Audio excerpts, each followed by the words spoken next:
A sack of potatoes, 1 bag of potatoes. A sack of potatoes, 1 bag of potatoes. A sack of potatoes, 1 bag of potatoes. A sack of potatoes, 1 bag of potatoes. And we are talking about politics once again. Let's react to Canadian censorship, Bill C9, threat to freedom of speech.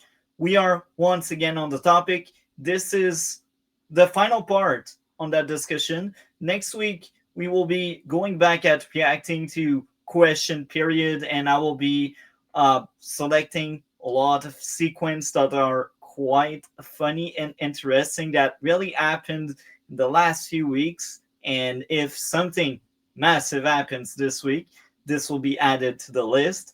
With that being said, how are you, Dragon? I'm doing great. How are you, Multi? I am doing great as I have well. my own little side projects. I just need to, as much as I hate it, I need to cut down video. It's going to be great. Nothing that you would find interesting, but Amazing. you probably wouldn't find it interesting. It's borderline e-drama, but Amazing. So let's get into the first video for today, being this one. Let's do Every this. scenario, there is potential for you to be serving more time for the actual hate crime itself than the original offense. That's crazy.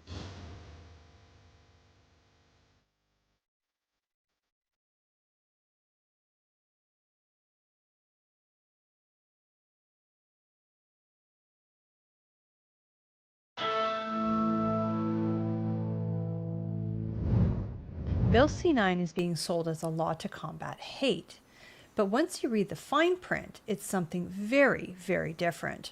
It threatens to introduce thought crime, strips away safeguards like Attorney General oversight, and sets the stage for selective prosecutions.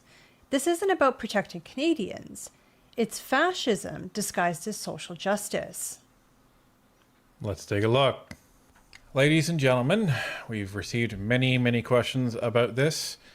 Here it is. Bill C9, an act to amend the criminal code, hate propaganda, hate crime, and access to religious or cultural places. So the summary, this act amends the criminal code to, among other things, repeal the requirement for the Attorney General consent to the institution of proceedings for hate propaganda offenses. B, create an offense of willfully promoting hatred against any identifiable group by displaying certain symbols in a public place. C, create a hate crime offense of committing an offense under the Act or any other act of Parliament that is motivated by hatred based on certain factors. D, create an offense of intimidating a person in order to impede them from accessing certain places that are primarily used for religious worship or by an identifiable group for certain purposes. And E, create an offense of intentionally obstructing or interfering with a person's lawful access to such places. On the surface, some people may say, hey, this sounds like a good thing, but the devil is always in the details. Any thoughts on what was said so far? I mean, granted, it all depends on if they implement that law correctly or so. What would be the correct way? I mean, government enforcement is what it is. Like, what's implied punishment is not always the thing in there. But if it's used by the vehicle as a state, then you have a problem. Now let's bring that somewhere else because they placed it so vague. Let's say Parliament Hill is a place of worship. Let's say that. Now it now enters the category of a place you cannot protest to anymore. So that means the trucker convoy that happened like 3 years ago would have been criminalized and people involved would have been jailed under that law without the need of the Emergency Act. Well, the problem is you have the interpretation, the Emergency Act basically got upheld, so you get kind of screwed over in multi because, as I said, it's about the implement of it as well as what the final is to be. The problem is, yes, anybody can say technically it's an abuse of power. Yeah. So under that law, what if I decide you offend me, therefore you intimidate me? Then that enters in that law. So I can be prosecuted for saying, you offended me, therefore you intimidated me, and you will make some jail time because you were mean to me. Okay. I don't think you're just going to get jail time for random shit. I do think it's for the political activists. Because, as I've said, I don't think Canada has the means to deal with the major situation. Wait, political activists. You mentioned something very interesting. So that means they can weaponize it in politics against political enemies. Why? Because What's new? That's what the same thing it would work. I mean, political activists or anything. Because the thing is, in stage liberalism, you need a measurement that can prosecute people. Now, theoretically, could they bring you up on charges? Sure. Look at the Trump administration trying to get people who were basically the black prosecutor lady, right? Trying to get a hold of her. She might have committed fraud. But there's no some people view that as a political prosecution, though. So you got to understand.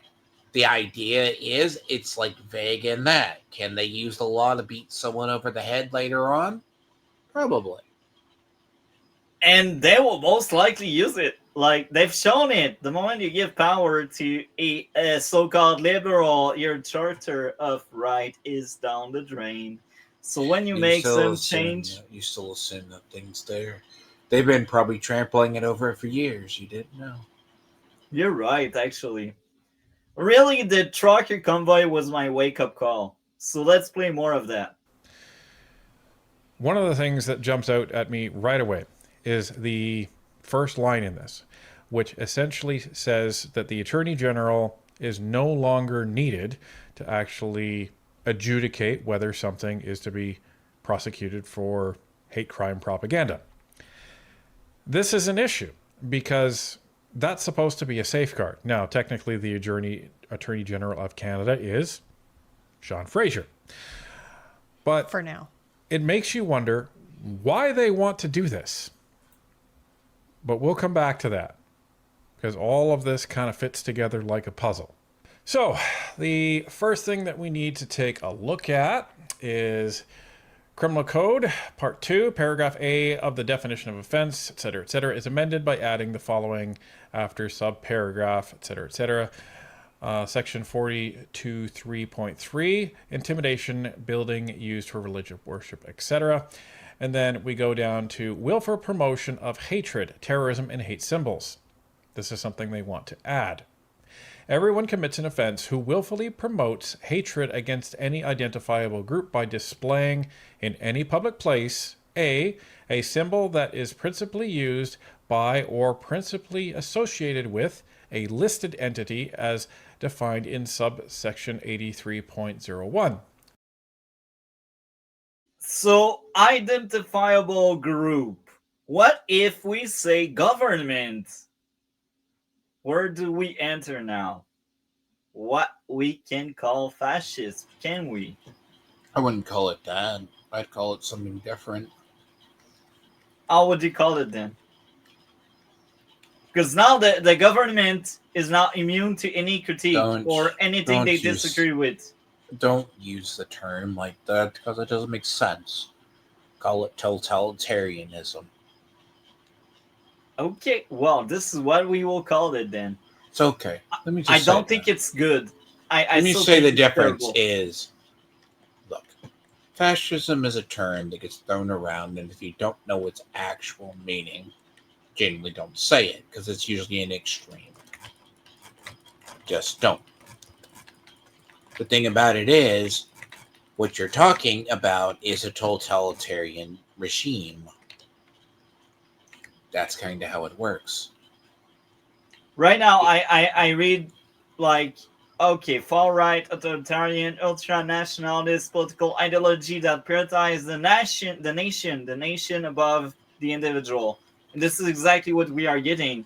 The nation, or the select people that represent the nation, are above small people, the peasants. But yeah, you're right. To totally agree here. Nationalism taken to an extreme Yeah. can be used in any different or form. Nationalism is just a sense of national pride. That's about it. B.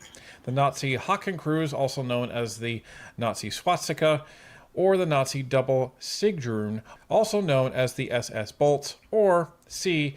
A symbol that so nearly resembles a symbol described in paragraph A or B that it is likely to be confused with that symbol. Hold on a second.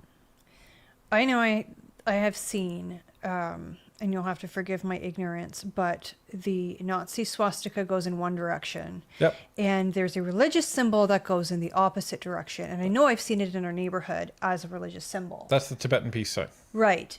And that could very, very easily be confused. It's also not for the the Tibetan wrong peace thing sign. It's the if you have Indonesian somebody looking Buddhist at it symbol who for peace. really is quite ignorant, doesn't understand, doesn't know, whatever.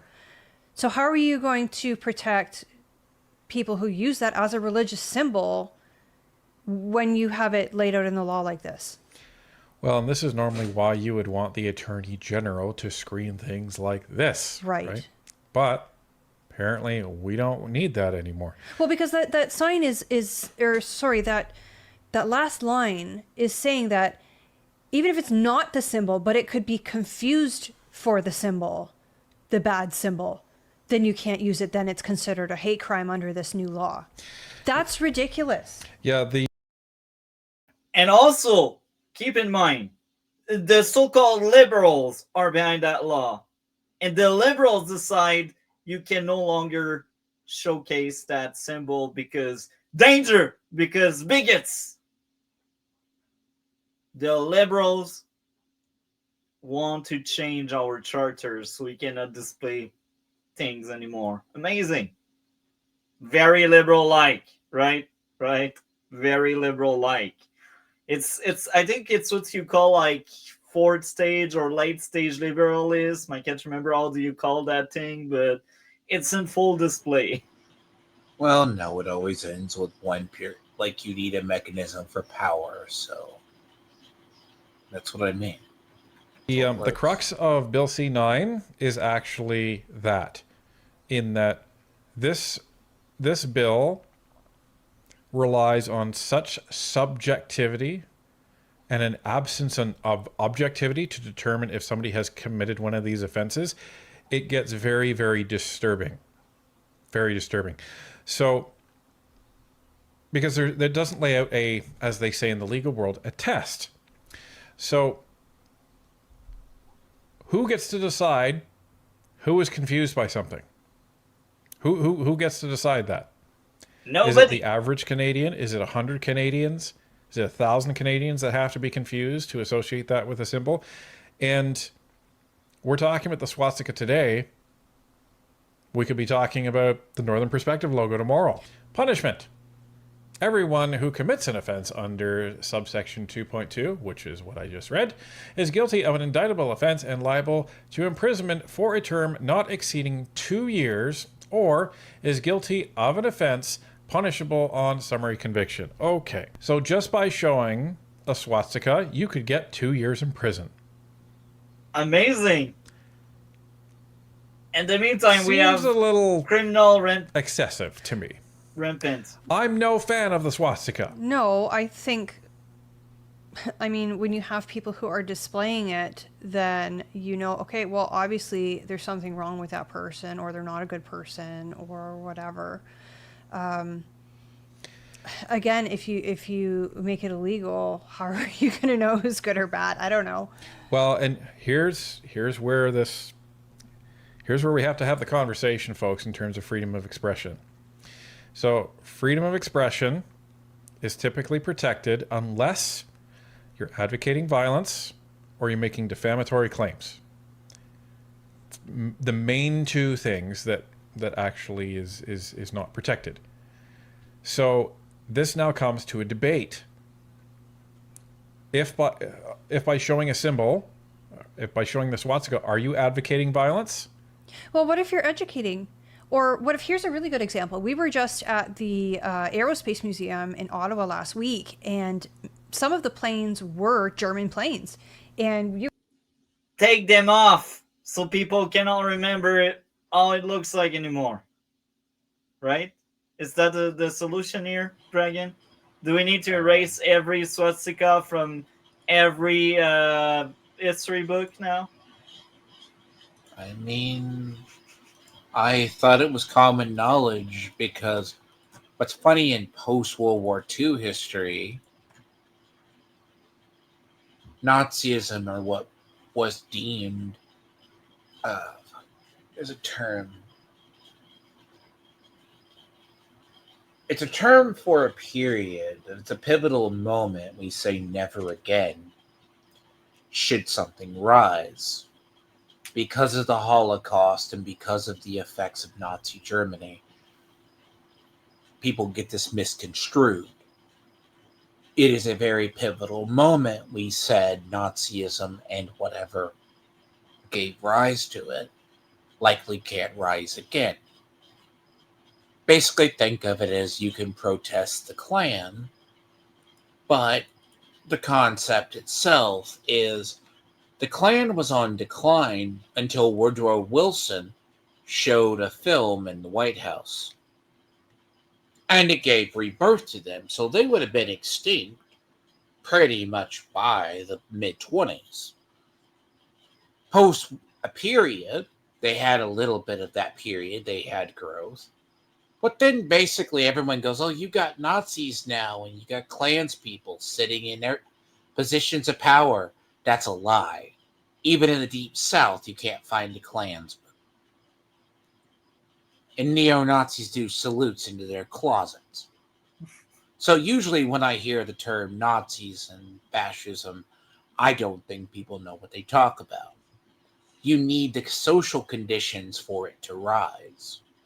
Now, when you're talking about symbols, the swastika one way means a hate symbol. The other way means a symbol of peace.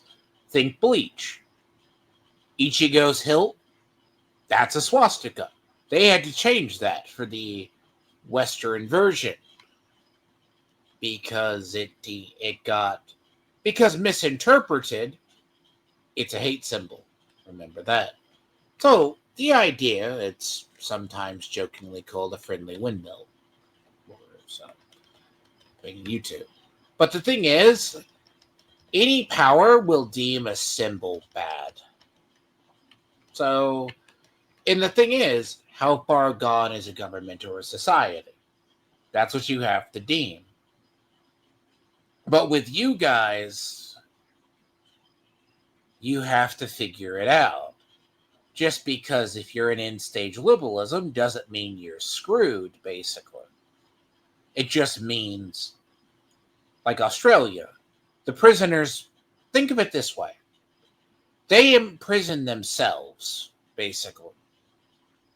It's one of the largest open-air prisons, so to speak, because they just choose to be the next wardens or jailers. If that makes sense. Yeah. Basically, it's a cycle that people don't know how it got started. People don't know how it got started. It's just enforced. In Australia, they are doing... See, in the UK, they're doing basically censorship in laws they've already had in place. They started PC culture as politically correct culture. They're just now in the end stage consequences of it. And the end stage also includes 30 arrests per day for a tweet or something someone has said It's not really online. arrest. See, I personally, I say this as a person, I've looked into that. They do question people. They don't always arrest, and it's not all of the UK. Yes, do they do it? Has there been a legit charge? You have a couple of cases, but not mass cases. Do you have harassment by police? Yes. If that makes sense. You have Yeah, a but couple. again, I've seen that proof somewhere. I think I will need to pull up the proof, but I know for a fact it's really 30% a day. And I were actually having this discussion about, why do they have these German planes, et cetera, et cetera. They are worse But they than still Russia. displayed the swastika on it or the SS bolts. So is having it in a public gallery where people can go there and learn the history of these items, is that a hate crime under this law? So there are some provisions that include education and art and things like that. So I would surmise that would be a provision that would allow historical exhibits in museums to be safe, which you would think. But what if, for example, I wanted to show the pictures I took of those airplanes here on Northern Perspective, and then they say, well, that's not educational. We're going to throw you in jail for 2 years. Like, this is the rabbit hole that we have to go down when our freedom of expression is being attacked. Well, and again, it comes back to who gets to decide that. Well, it's not the the Attorney General anymore. It's not the Attorney General. And on It's the the cop that arrests you. on the people that are going to be arresting and charging people for this, they're going to err on the side of, well, we'll charge them and we'll let the prosecutor sort this out. Right. So now you've got charges. Now you've got legal fees. Now you've got court that you have to deal with.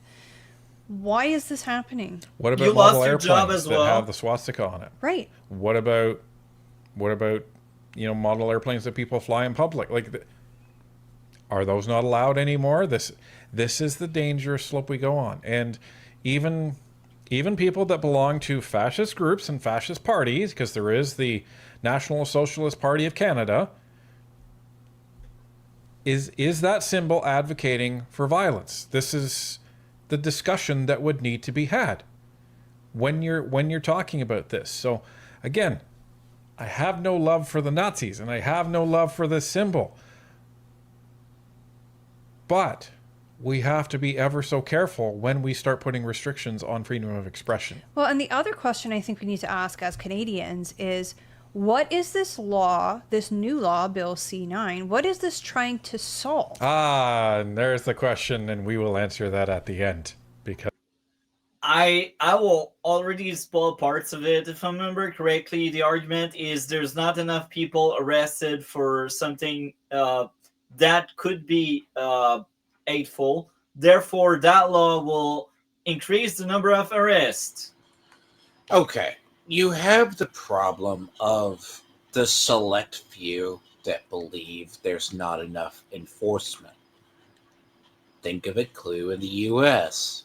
And the stupid leftards. In the U.S., in Canada.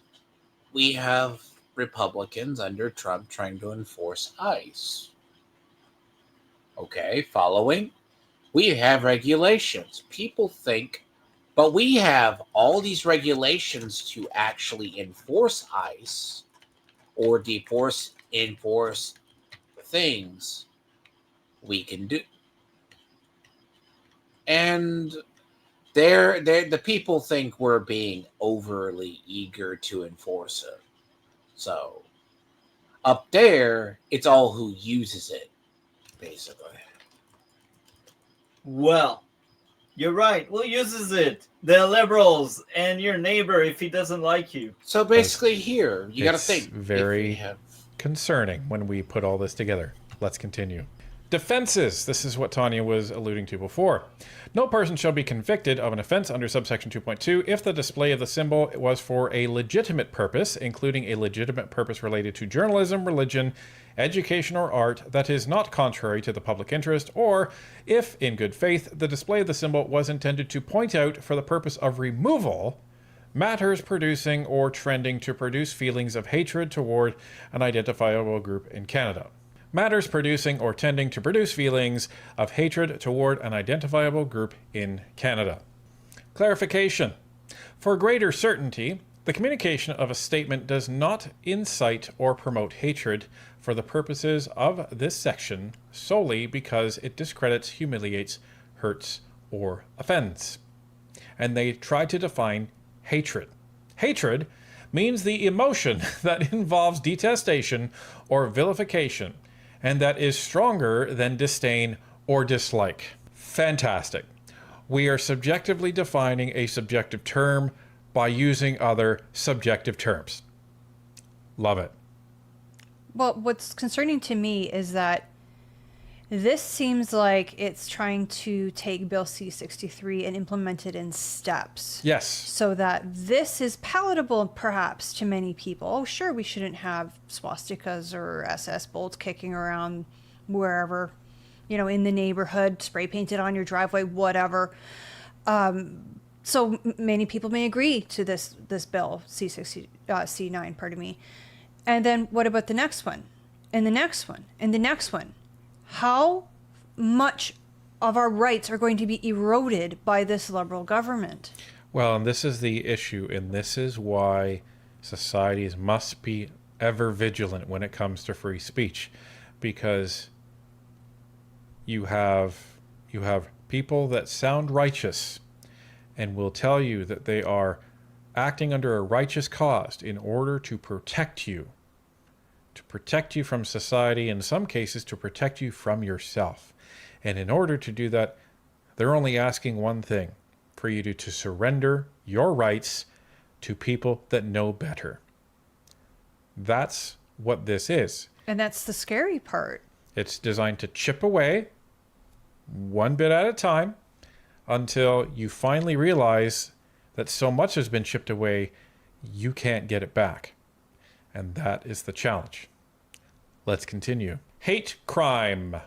Offense motivated by hatred. By the way, before he mentioned the rest, or when he mentioned hate crime, we already have a part of our freedom of expression, which is called hate speech.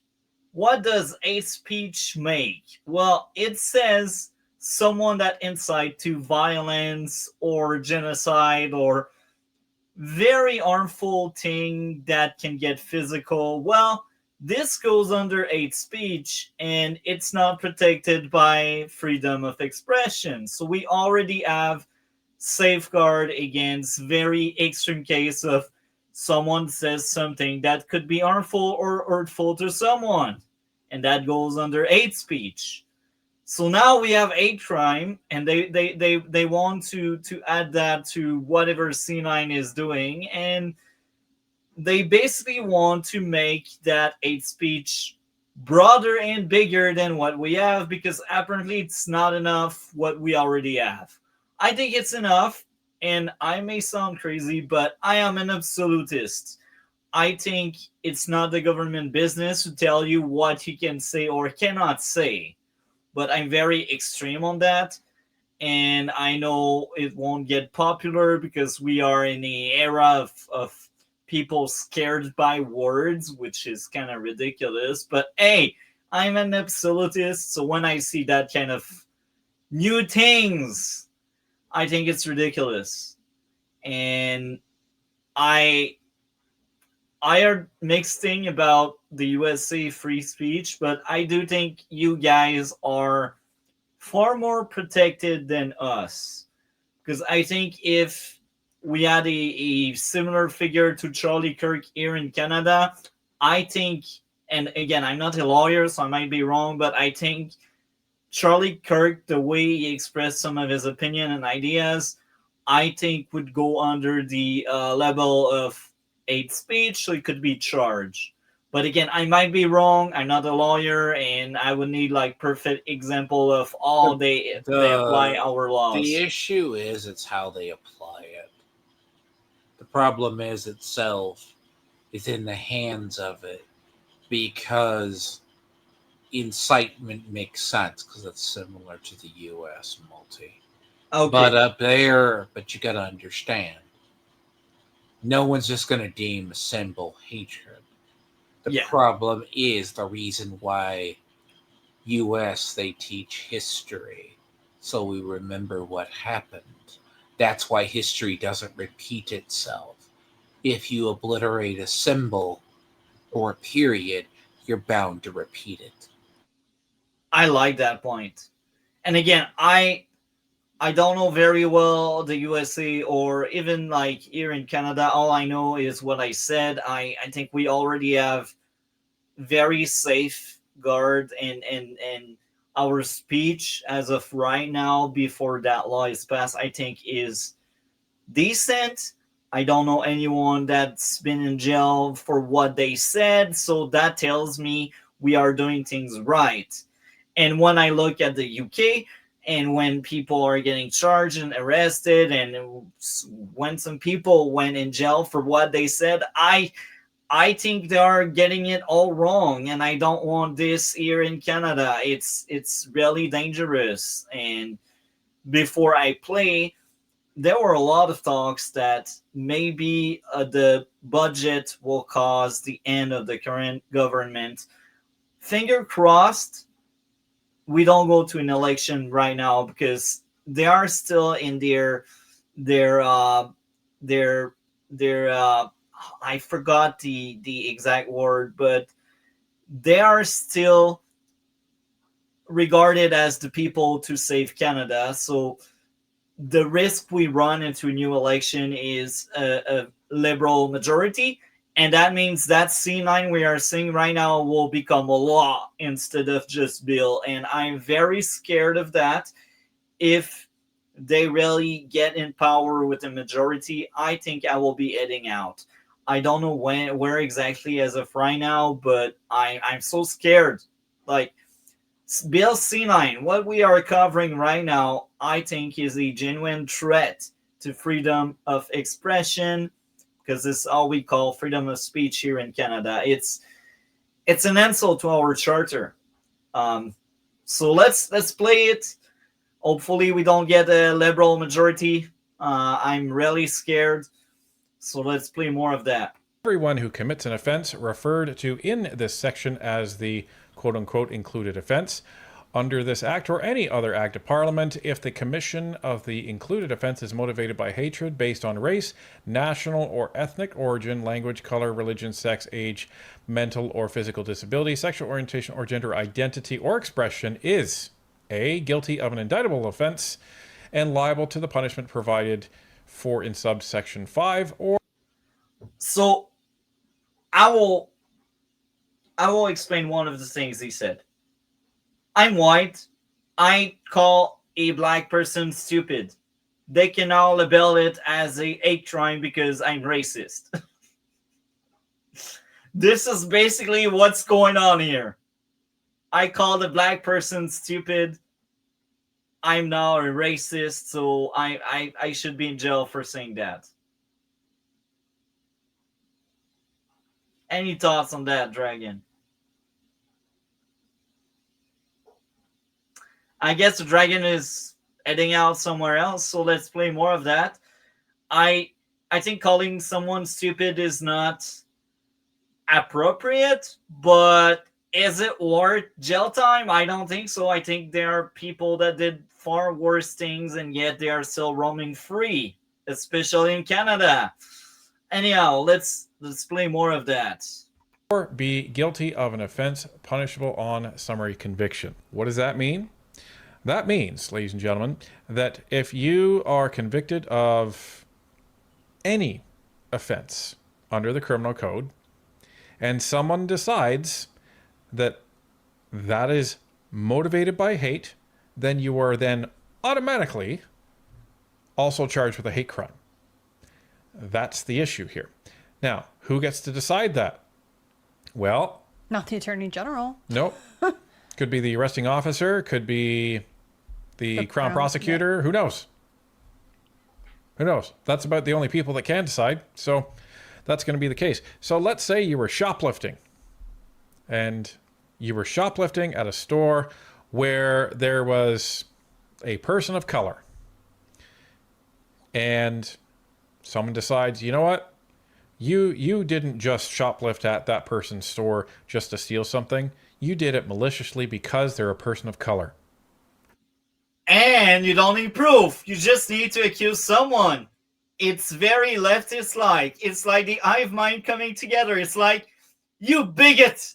You shouldn't have taken that thing in that store. So the problem itself is, okay, hate speech is a strong implication, right?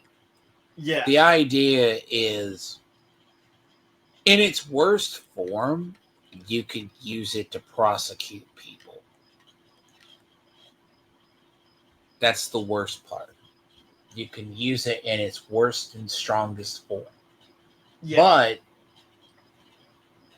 the idea is, you're not at the point, it's a thought crime. Trust me, you already have a generation down the line pretty much conditioned for the state boot. That's why I joke when I say about Dev and others, they like totalitarian or a regime like that. Calling something to a degree. Now, it doesn't mean people change it or overturn it eventually. They do. But the problem itself is, again, people overturn it if they have the will. And in Canada, we are so stupid, and we are cheap. The problem with most, we will never have the will to flip it. I'm telling you. So the issue with, you ever wonder why they call America the land of monuments and memorials? I don't know. We have statues for everything and memorials for everything. Whether it's a Civil War battlefield, leaders, periods, history. Kind of like ancient Egypt in a way. We keep track of everything so things don't get repeated and you can use them not as symbols of hate. Like, people don't like a statue in Texas. They didn't like a statue to Robert E. Lee, gifted down here by FDR. No one looks at that as a Confederate symbol. There's a big difference. You do have a section of people who believe that. But majority, it is a reminder of the Civil War, never to happen again, where brother turned on brother. But once you obliterate something, store those away, destroy them, you don't have a memory of it or a thing to teach people. You only have word of mouth or what can be learned. So people never, your nation realized too late. They've been trying. I've said this before. It's nationalism versus globalism. A healthy dose of nationalism keeps a nation alive. Globalism is where the governments interconnect, where you need others or something, you piece it out. A nation like America, we have the ability to manufacture. We choose to farm it out to a neighbor as far as that. Because I guess it's because it's cheaper labor, it was cheaper up there. But the problem is, it also led to different forms of politics. Now, if they start deeming nationalism as a belief in one's nation as bad, that's when you should be worried. In America, people say, oh, we have nationalism, we always have. It's very hard to crush. Ours is so easy to take away, but when they need it, they bring it back. That's kind of hilarious. Guess what? You get a hate crime charge. Now, in Bill C-63, they wanted to give a maximum penalty for any hate crime charge up to life, which was completely ridiculous. It was insane. Can you believe, like, going to jail for the rest of your life because you said, I hate so-and-so, or I hate such and such group of people? Or because you stole a chocolate bar. By the way, again, this is coming from the so-called liberal. The liberal folks, the party that calls themselves the party of the Charter of Right, because they want to take out freedom of expression out of that Charter of Right. They don't want it because it doesn't fit their agenda. It just doesn't work anymore for them. Let's just take it away. And someone added on a hate crime to that, and you would have served what, probation for the shoplifting offense, but then a life in prison sentence because it's a hate crime. Well, and the thing here is that you have the government trying to introduce this bill to make hate crimes more severe than some sexual assaults or even murder in this country right now. Well, wait till we get to the punishment. Just wait. But before we get My there, favorite part. a big problem with this type of legislation is that this is where thought crime comes into play. And someone gets to decide that you committed a thought crime. Because how do you prove, in many of these cases, that it was hate-oriented? It's your word against mine. And if I'm white, it will be your word that will take over and beat me. So more white in jail because we don't have enough white people in jail.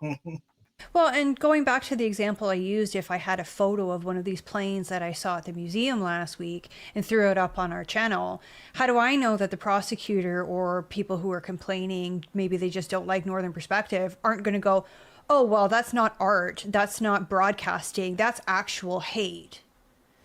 Well, It's too subjective. we've made some reporting based on, what's happening in the Middle East recently, based on Mark Carney's decision. Who's to say that someone doesn't decide that that's a hate crime?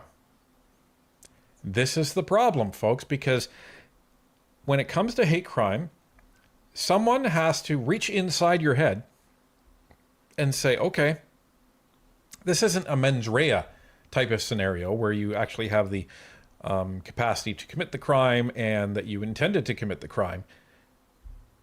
That's different.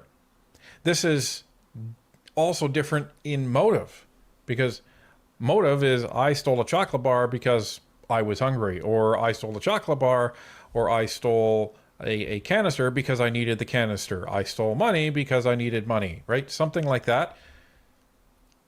How do you prove motivation for a hate crime? And even if this person hates a particular demographic, you then have to take a leap to then say, well, they hate that demographic and they committed this crime as a hate crime. You have to get inside their head and decide what they were thinking in that moment. Well, and the other thing that this law does is it silences Canadians. I mean, sometimes we have things to say to each other in a small, close group of friends that maybe we're frustrated, maybe we are angry at a particular group of people or a particular person, and we express that frustration. It doesn't mean that we want harm upon that group, but maybe you're just frustrated. Maybe you're just letting off some gas. Well, and here's the other issue, folks. Having this bill introduced so quickly after Charlie Kirk's assassination isn't just disturbing, it's disgusting. Because, again, they tried to define hate. Who decides that this is greater than just offending somebody? How do you make that distinction? The government decides. Any thoughts on that, Dragon? I mean, granted, the problem is they want to implement the 3 strikes law, but it doesn't mean it's automatically life. That just means if it's 3 serious offenses, they can. I mean, it's measurable But even under a 3-strike system, you're not always screwed. Well, the Attorney General's not going to make it for you. But again, it comes back to, this is the problem. You have, law is supposed to be as objective as possible. But when you're introducing criminal offenses, all based on subjective review, that's a very scary road to go down. And further to that, our government is supposed to be protecting our rights and giving us more rights, not trying to take them away. Maximum penalty. This is where we're talking about, folks. Everyone who is found guilty of an indictable offense under subsection 1 is liable to a term of imprisonment of not more than A, 5 years if the maximum term of imprisonment for the included offense is 2 years, or... So basically, if you're supposed to do minimum jail time for XYZ, instead of doing that maximum of 2, you increase the maximum to 5. So you already have a longer sentence from the get-go. We call that in the U.S. federal sentencing guidelines. We usually don't have that here in Canada. So the thing is, if a state's involved, it's peanuts. So assume the person who killed Charlie Kirk, Trump wants to indict him at a federal level. He's looking at automatic nothing less than life or the death penalty, because either it was a hate crime or it gets accelerated. The problem itself is I don't know if your laws have that. Any time a crime's committed in the States, whether it's confirmed, it's a hate crime, even by state standards. It's not like that for us. It's accelerated penalty. It's not like that for us. It's a new concept. or more, but less than 5 years. B, 10 years. And it's kind of funny because you bring this up, you say, it's like that in the USA. So I feel like they want to bring some of the USA flavors to that law there. And the liberal, they keep slandering the conservative for making laws like the US. And they keep making up stuff that are actually made in the USA. Like, I think you guys were the first one that come up with the bill with the bail reforms, and now we weren't the first ones. We followed your guys. Oh, you followed us? Are you See, sure? the bail reforms, right, is we had forms of it. The reason why they were doing bail reforms is so during a period with backups, you didn't have people sitting in jail that would violate constitutional being held without charges. But wait. In the blue states, in 2015, you had bail or you didn't add bail? Bail lessening and bail release or free on cognitive has always been a thing. But that's what I'm saying. Us, it wasn't like that. When you talk about bail reform, but there was a period where during states of overcrowding, you can do that. But there's also lower bail, so people aren't in jail waiting trial for a year plus. Just saying. So bail reform is also because some people see it as repressive. But when did you started that bail reform? What year? I'd have to look it up when it first, in the modern, it happened. Because I'm pretty sure you guys came up with that first. It started in blue states, but where it went wrong is they would take a police report and be arresting the same person over and over again. And that's exactly what's going on here in Canada. So while we play this, search for the year you started doing these reforms. I'm really curious. Because I think I was misinformed. And if you're right, I was misinformed. I always thought you guys were the first ones that came up with bail reform. but maybe not. So search that for me while we play more of that. If the maximum term of imprisonment for the included offense is 5 years or more, but less than 10 years. C. 14 years if the maximum term of imprisonment for the included offense is 10 years or more, but less than 14 years. Or D. Life if the maximum term of imprisonment for the included offense is 14 years or more, and up to imprisonment for life. So Go in the gulag if you say something I don't like. You stay there for life. Amazing. Russia like. We like Russia. We should stop sending money to Ukraine now. We like Russia. Obviously. in every scenario, there is potential for you to be serving more time for the actual hate crime itself than the original offense. That's why I want to That's leave crazy. if we That get is the crazy. liberal I'm majority. just sitting here processing this. Like, again, this law is designed to keep Canadians quiet. It's so that you don't actually express yourselves, that there is no freedom of expression because you're worried about going to jail for an even longer amount of time than you would have for the original crime. Here's the next criminal offense.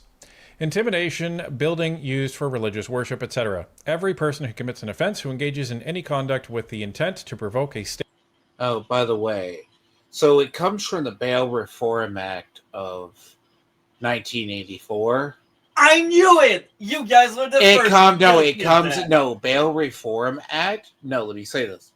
Initial bail for monetary release, just say this, was first, it can go back further, but 1984, that established cash and cognition as bail. But bail reform, we didn't start doing cashless or free release in blue states until 17, as early. Oh, that's around the time we started doing it. So Basically, it went about 16 or 17. And it started showing up in blue states. that's around the same time as us. I will just look into something, but I think it's around the same time as us. State of fear in a person in order to impede their access to A building or structure or part of a building or structure that is primarily used, I, for religious worship, or II, by an identifiable group as defined in subsection 318.4, subsection capital A for administrative, social, cultural, or sports events, or for other purposes, or A cemetery. Punishment. Everyone who commits an offense under subsection 1 or 2 is A, guilty of an indictable offense and liable to imprisonment for a term for not more than 10 years, or B, guilty of an offense punishable on summary conviction. So when I first read this, as I'm sure this is happening for many of you, the first thought that popped into my head was the Freedom Convoy. What would have happened if this law was in place? This basically, the law on its face is designed to say, listen, if I will pause here simply because I went back.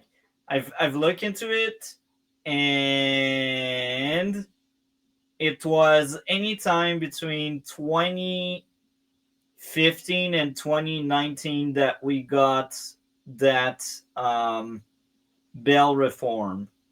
I don't know when exactly that came out, but that's around that time because that's when the Liberal got a majority, and that's how they were able to do these stupid bail reform. So it's around the same time as you guys. I would need to really dig deeper to really find when exactly, but I know it's during that mandate. We can call that harm reduction. You guys were really the ones that tried to pioneer what is called harm reduction policy.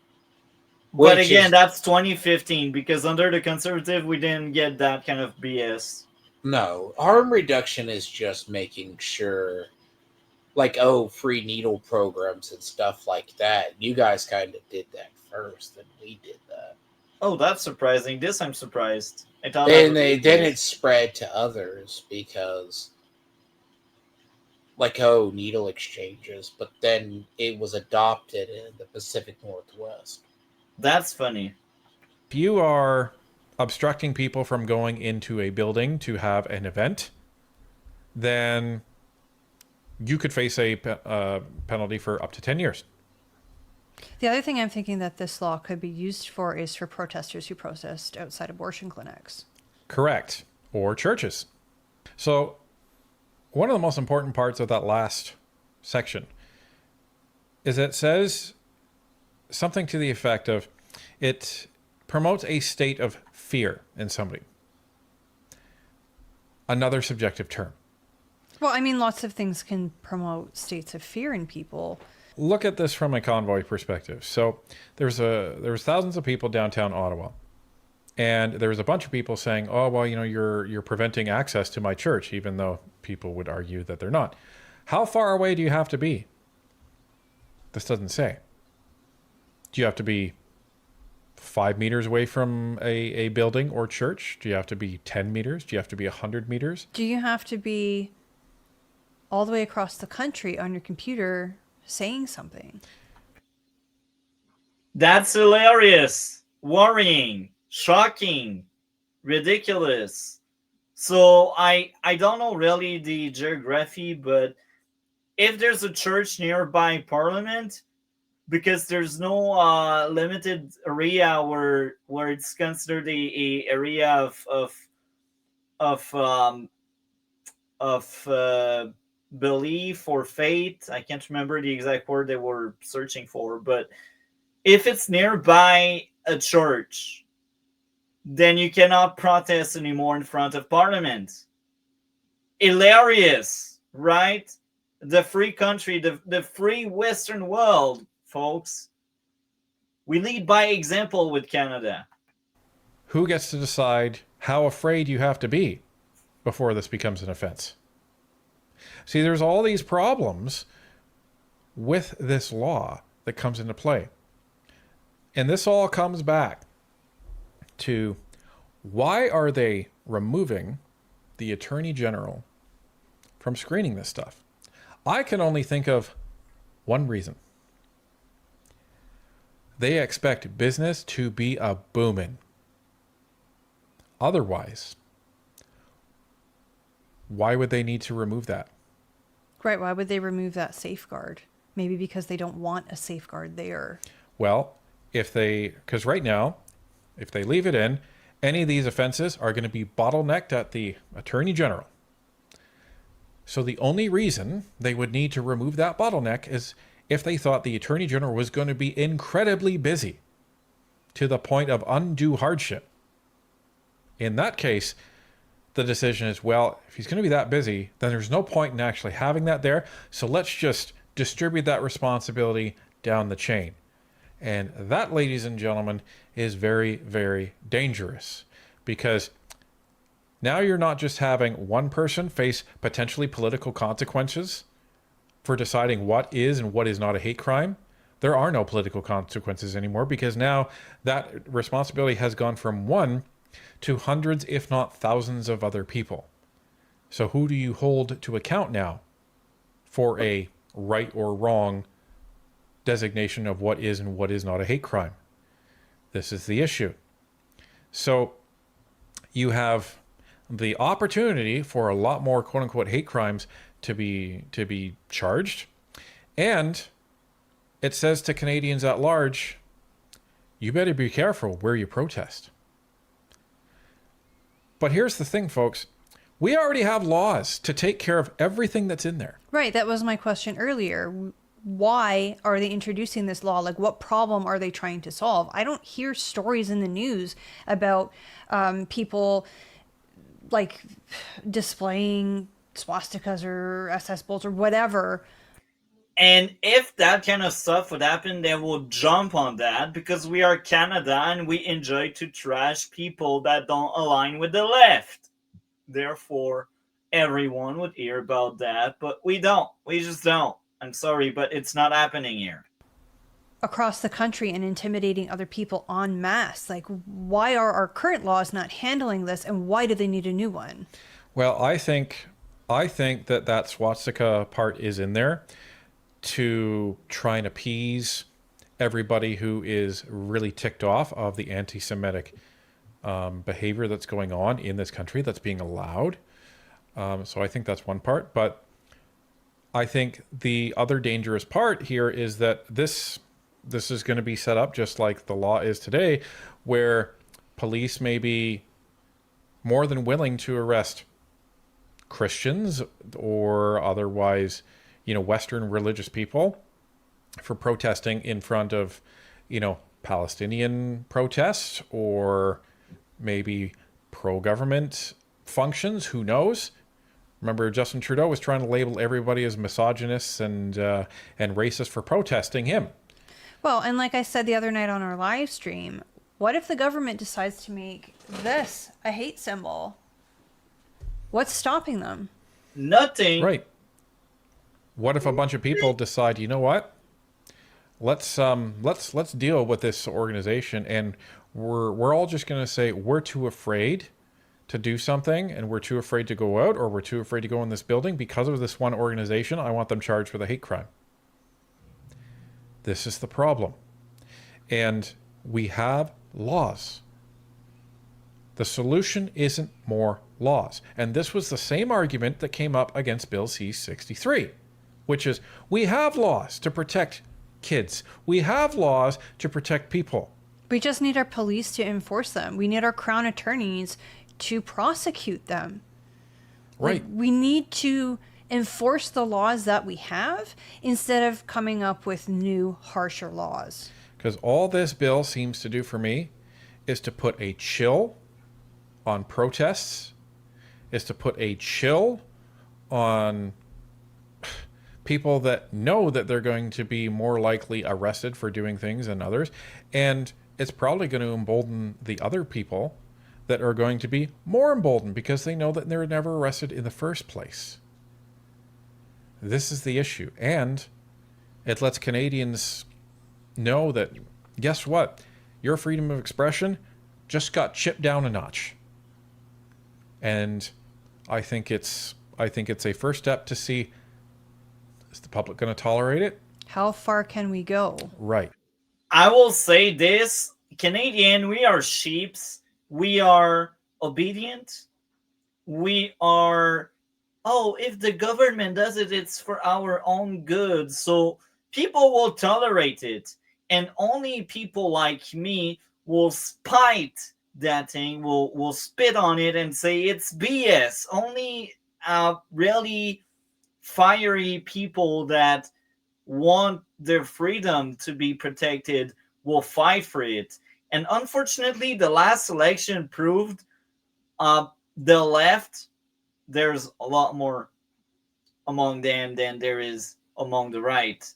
And the people like me are on the right. I'm sorry, but the left has been in charge for years. And who went after the trucker? Not the right. It was the left. They are the ones that are obedient. So a majority of people will be obedient. A majority of people will just shut up and accept it because that's coming from their beloved government that is there to protect them. This is the mental state of the majority of Canada. And I will say that until we finally get a majority conservative government. As long as we don't see that, I will keep saying it. I will keep telling everyone the left is obedient. The left, they here in Canada, they will accept any BS. They will just be there and take it because they won't fight for the right here in Canada. They just don't. They don't want to. And the minute you can attach that first chain, that's when the snowball starts rolling downhill, folks, and it can gain momentum very quickly, and it can erode our freedoms very, very fast. So, our verdict on Bill C-9, I don't see anything here that is actually going to help society. Because all the problems that this is allegedly trying to solve are already solvable with current objective standard laws in place. Now, you may hate what somebody says, but unless it's incitement and unless it's defamatory, we're going to have to put up with it if we want to maintain our freedom of expression. And I want to, Because but I know the this is left one doesn't case where want to. you have to throw the baby out with the bathwater if you actually want to maintain free expression. But the minute that you start surrendering it, you might as well give it all over. I fully agree with this ending of that video. Any thoughts on that? I mean, Throw the baby in the bathwater, as they say. the problem is it's a bill. Worse, if the bill goes through, I mean, it's just an enforcement. Now, do I agree, as much as I want to make the joke, that Canadians are sheep? We are sheep. I think agree. you're more of a docile. Okay? It's kind of, I would say, look, you don't have the... America is always going to question authority. No We don't. matter.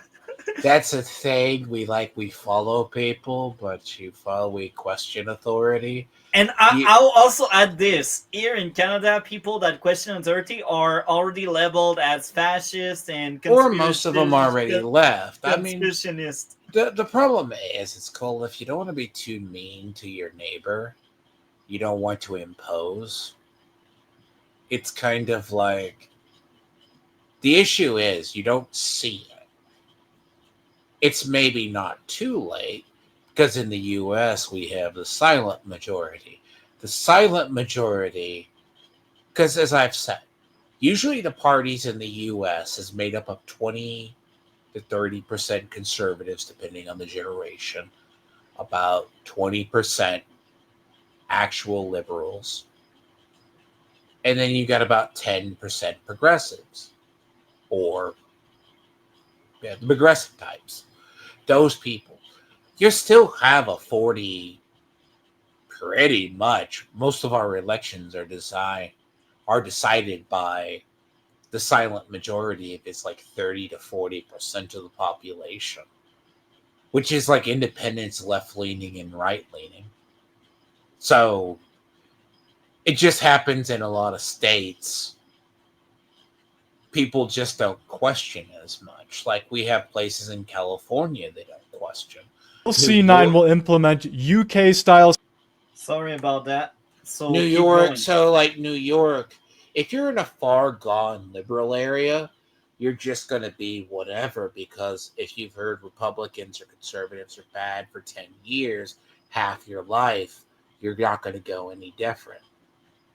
But, where I live in Texas, we see both sides. To be honest, there's a big difference. But the ability to question your tasteless prison, I mean, it's not to say the U.S. doesn't have a sheep population problem. Trust me, it works both ways. Indoctrination can be done from either side. So, in Canada, we like our sheeps. Otherwise, we won't have elected for a 11th year these damn so-called fake liberals. No, that was done out of comfort. Go with the devil you know rather than devil you don't know.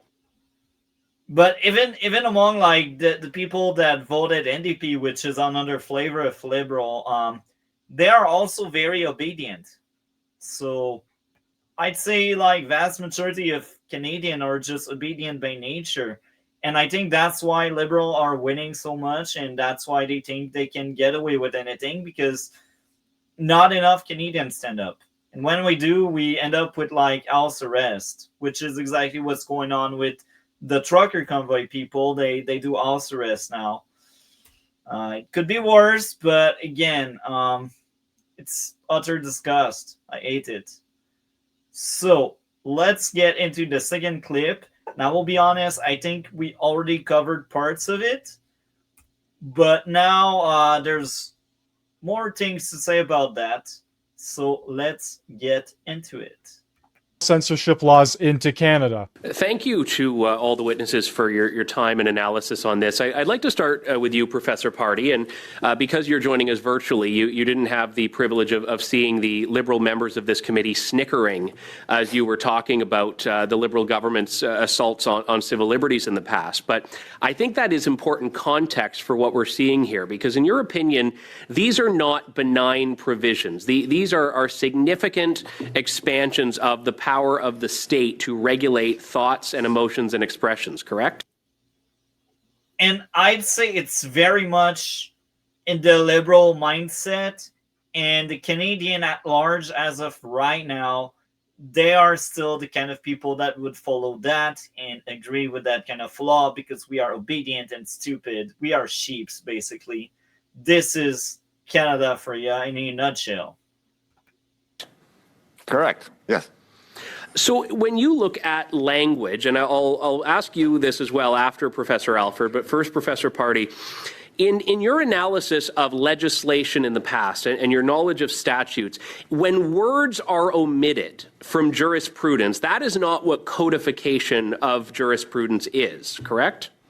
Correct. Yes. So explain in practice, if you are a police officer that is doing an investigation or you are a judge weighing in on this, how significant is the omission of the words extreme manifestation from the definition of hate that exists in the common law now to the one that C9 puts in law in the criminal code? From the get-go, when you add extreme, that's very subjective. It's not objective. It's subjective because what's extreme for you isn't for me. I think it's fair to say freedom of speech should be absolute. For me, it should be normal. It shouldn't be normalized. It should be accepted. It's okay for me. But for anyone that doesn't think my way, they can say I'm too extreme and we should have safeguard against bad word and being mean. So again, I preach by that. I think we should be above anything when we speak out. That's like I don't think any government should have their word to say to limit people freedom of speech. But again, I think in Canada, before C9 is passed, I think we have a functioning system that's kind of good. I agree with it. Otherwise, I wouldn't be here. But I think it should be improved on. And the same goes for many plays. But yeah, any thoughts on that, the Lord Extreme? Is it subjective? It is subjective, yes. So, Well, I mean, what you think is extreme is the people in charge and interpretation of anything at the time. It sounds terrible, but it's all who wields the power. Because it's not like unless it's genuine consensus. Yeah, for sure. Yes. So thank you for the question, and this is really Professor Alford's point. You have a common law. You have a jurisprudential context. The Supreme Court of Canada, in the 2012 case of Whatcott, describing what was a reasonable limit on freedom of expression. And let's just underline this. They said that this was a reasonable limit, but they also said that this is an infringement of freedom of speech. So what you have to start with in C9 is an infringement of freedom of speech. This definition does infringe freedom of speech. That's what the Supreme Court says. Okay, so this is an infringement from a government that claims to be a government of the Charter and of rights. That goes back to what I keep saying. That's why I feel so insulted. That's why I have so much hatred for the current Liberals we have in Parliament. They are lying and gaslighting all the time. This is just a prime example of it. They claim to be the Charter of Rights, yet they want to change it because they don't agree with it. It's so disgusting. I hate it so much. My blood boils when I hear that kind of stuff. It just boils. It is how it is. It's just awful. I hate it. So let's play more of that. So we start there. And then if you fiddle with the wording, if you leave words out, if you make it detestation or vilification and not and, for example, then you are downgrading the threshold above which you need to get in order to find that this is established. Right? So this is it's a little bit of playing around with the words so as to appear as though you're doing exactly what the Supreme Court said, while you're not really doing that at all. And I'll go to you on this, Professor Alford. I believe you did review the Minister of Justice's testimony on Bill C-9, and in that he said, and I'll quote directly from what the minister remarked here. He was asked about the definition. He said, "This was not an attempt to dilute the definition. It was an attempt to make good on the spirit of that definition and provide clarity to law enforcement." What is your view on the minister? I don't think we need clarity. I think it's a word salad to justify overreach and abuse of power. That's exactly how I feel. Any thoughts on that? Look, if they're going to justify an overuse of power, they'll find a way to do it. The problem is, if you need legislation to update already, the problem with some people in your government, they feel there's not enough prosecutions or society has been too lax. You do have firm believers in that. Like there was that one silver-haired guy in one of them. Yeah. He basically said, "Oh, we're not doing enough," because he believes there's more injustice or whatever else. So Yeah. it's kind of more weird Puritan or activism. The problem is how much of the root of your nation's issue is not liberalism, it's progressivism. And to the progressive, the struggle is never over. You always need to find more. Yeah, that's exactly it. I cannot find better word to explain what you just said. Characterization of his own bill, Professor Alford? It's incorrect. And I would say that the problem is that the courts are going to look at the decision to use this particular language that omits the language from Whatcott that I cited in my testimony and say, well, that's clearly an intentional decision. You made the decision, seeing what was written in Whatcott, to leave this out. Now, the most ominous possibility here is what's going on behind the scenes is that the government is actually seeking a ruling from the Supreme Court in due course that would lower the threshold to what they're putting forward in this bill. They're saying, well, you said that in 2013. If you uphold what we wrote into this bill, which intentionally left out some of the language that Justice Rothstein, since retired from the court, of course, included in that judgment, that you will then say that this is a reasonable limitation on freedom of speech. And I think that's particularly dangerous. Explain to me, if you could, Professor, and I realize that hate is inherently subjective, which is the problem that we've been identifying with this, but what would the practical application be in your view? What would be captured by this new definition that isn't captured under the existing definition, just to demonstrate how this dilution and this lowering of threshold is actually happening? Or is there no way to make such a prediction right now? I will say this. This is a great question because I think threshold as of right now are good because I didn't hear that many people being jailed for what they were saying. And it's amazing. We don't need more. The moment you start thinking we should have more people in jail for what they say is the moment you don't want democracy anymore. And this is why I think freedom of expression, freedom of speech, call it the way you want. That's why I think it should be absolute and above anything, everyone.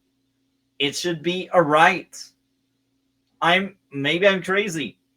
That won't be the first time I sound crazy, but that's what I strongly believe. If we are in a democracy, we shouldn't be in jail for what we say. Sure, we can like be fined if we defame someone. If we lie on someone, sure, we can do jail time, but that's very different lying on someone than being angry at someone because he said mean things. It's two different worlds we are talking about. Well, I think there is, Mr. Lawton. I would just say, if you look at what's happening in the United Kingdom right now, where, now remember, there's no entrenched right to freedom of expression in the United Kingdom. They don't have anything like the Charter, which creates that right. So there you have speech that purportedly abrogates the dignity of individuals or groups. That's the basis for complaints to the police, and arrests are being made on that basis. Now, that's what the language from Whatcott that is left out in the proposed definition of 319 sub 7 would allow, precisely that, people to make complaints that what someone's saying is hatred. And the reason why it's hatred is because it's an intentional attempt to infringe their dignity as an individual or members of a protected group. So we've seen quite a lot of this in the United Kingdom, particularly with very charged issues such as competing rights around what's called gender identity issues and women's rights. And we mentioned protected group. Again, we can go back to what I already said many times. I will repeat it. What if tomorrow they decide the government is one of the protected group? So the moment you critique the government, you critique a protected group. Therefore, you should be in jail. Disgusting. Disgusting. This is why it should be absolute. You've had many people who felt like they were engaging in good faith, who are now the subject of visits from the police and then arrests because of the complaint that what they've said and the way that they've engaged on this issue is engaging and detrimental to the dignity of the people with whom they engage. It's a valid point, Professor, and I know that Minister Fraser had mentioned to my colleague, Mr. Baber, that it was, quote, far-fetched to imagine UK-style tweet policing in Canada, and then moments later, he admitted that Bill C-9 will cover what people say on the internet. So very quickly, is that a legitimate concern for Canadians if C-9 passes, Professor? It's eminently legitimate, Mr. Lawton. Professor Party, by lowering the threshold for what constitutes hate speech and... So that goes back, it's dangerous. And I'm pretty sure we covered the clip where one of Andrew's colleague mentioned it can be used online. I'm pretty sure we had that clip covered last week or the week prior. I know I know we covered something along those lines. I know it. It was on the playlist. I'm pretty sure we did. But yeah, tweets online are now valid to persecution and jailing people. Amazing. The free country that Canada is, right? Removal of the requirement for Attorney General consent. Do you think it opens the way for potential politically motivated prosecutions? Yes. Can you maybe expand on how that might happen?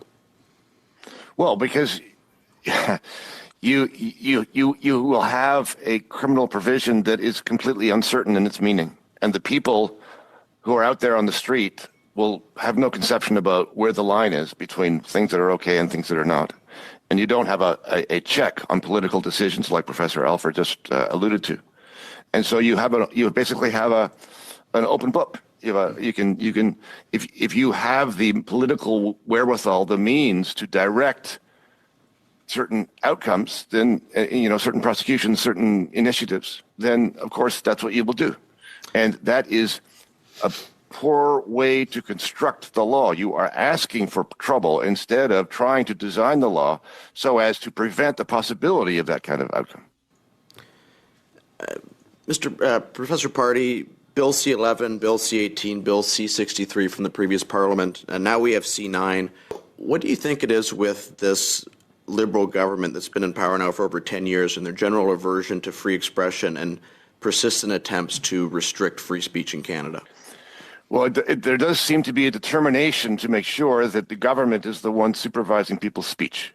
And I would like to emphasize the distinction that I alluded to earlier, which is that the proper restriction on speech in my books is one that distinguishes between violence and speech that is not violent. So it's perfectly adequate to limit speech by saying you cannot use speech to threaten violence. That makes sense, and we have that in our laws already. We had them for a long time.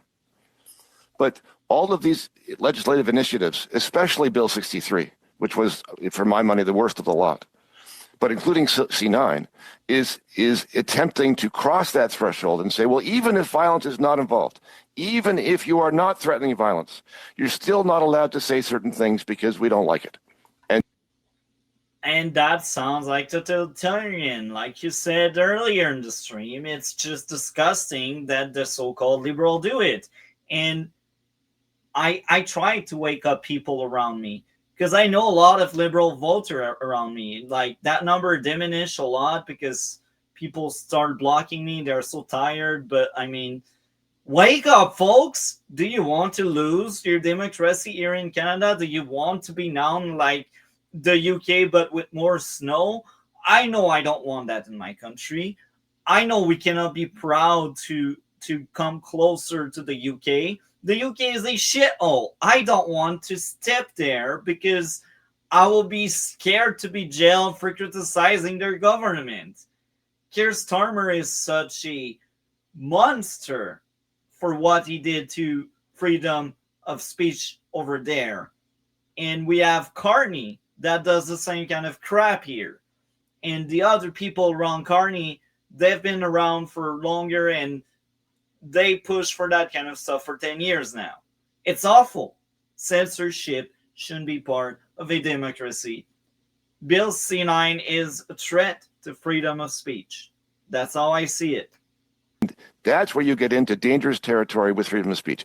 That begins to mean that your guarantee, your constitutional guarantee of free speech is not that at all. You can just compare the Canadian state on this to the situation in the United States. I mean, we both have, in both countries have a constitutional guarantee of free speech. In the United States, the government is not allowed constitutionally to limit speech, which here would be called hate speech. Hate speech is not a thing in the U.S. because the courts have said that is protected speech. And yet we've ended up in a situation here in the legislation that you're alluding to, where the government is trying here and there and everywhere to try and limit how people talk. Professor, what do you foresee as the worst case scenario of this bill should it pass?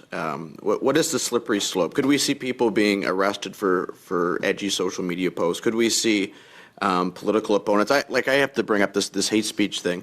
We have liberal members of parliament who have accused Jordan Peterson of hate speech, who have accused the recently assassinated Charlie Kirk of hate speech.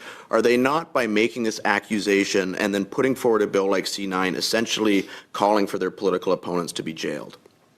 Yes, well, potentially. Anyway, I mean, you wouldn't want to make that accusation without some concrete information, but essentially, yes, you could see happening in Canada the kind of thing that has been happening in the UK, where the police are sent out on missions to crack down on people saying, dangerous things online. I mean, that is not the situation you want in a country that claims to be free.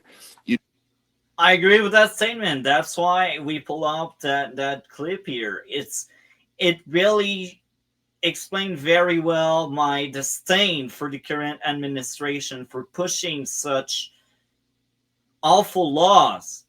It is what it is. It's totalitarian. We don't want you to say what you want. We want you to shut up, stay quiet. We don't want any attempt at dissent. We want to jail dissent. This is exactly what the liberals are asking for. And most of these sheep that keep voting them, they don't realize it. Or they turn a blind eye because that's the Liberal Party and the Conservative are so worst in their book. It's sickening how a country is conditioned to accept such a authoritarian BS bill. Do not want a political role in determining what people can say, and the Jordan Peterson case is an excellent example. Professor Alford, I got 30 seconds with you. You talked about the potential for this bill to violate the charter and be struck down. I did a documentary on free speech a couple years ago.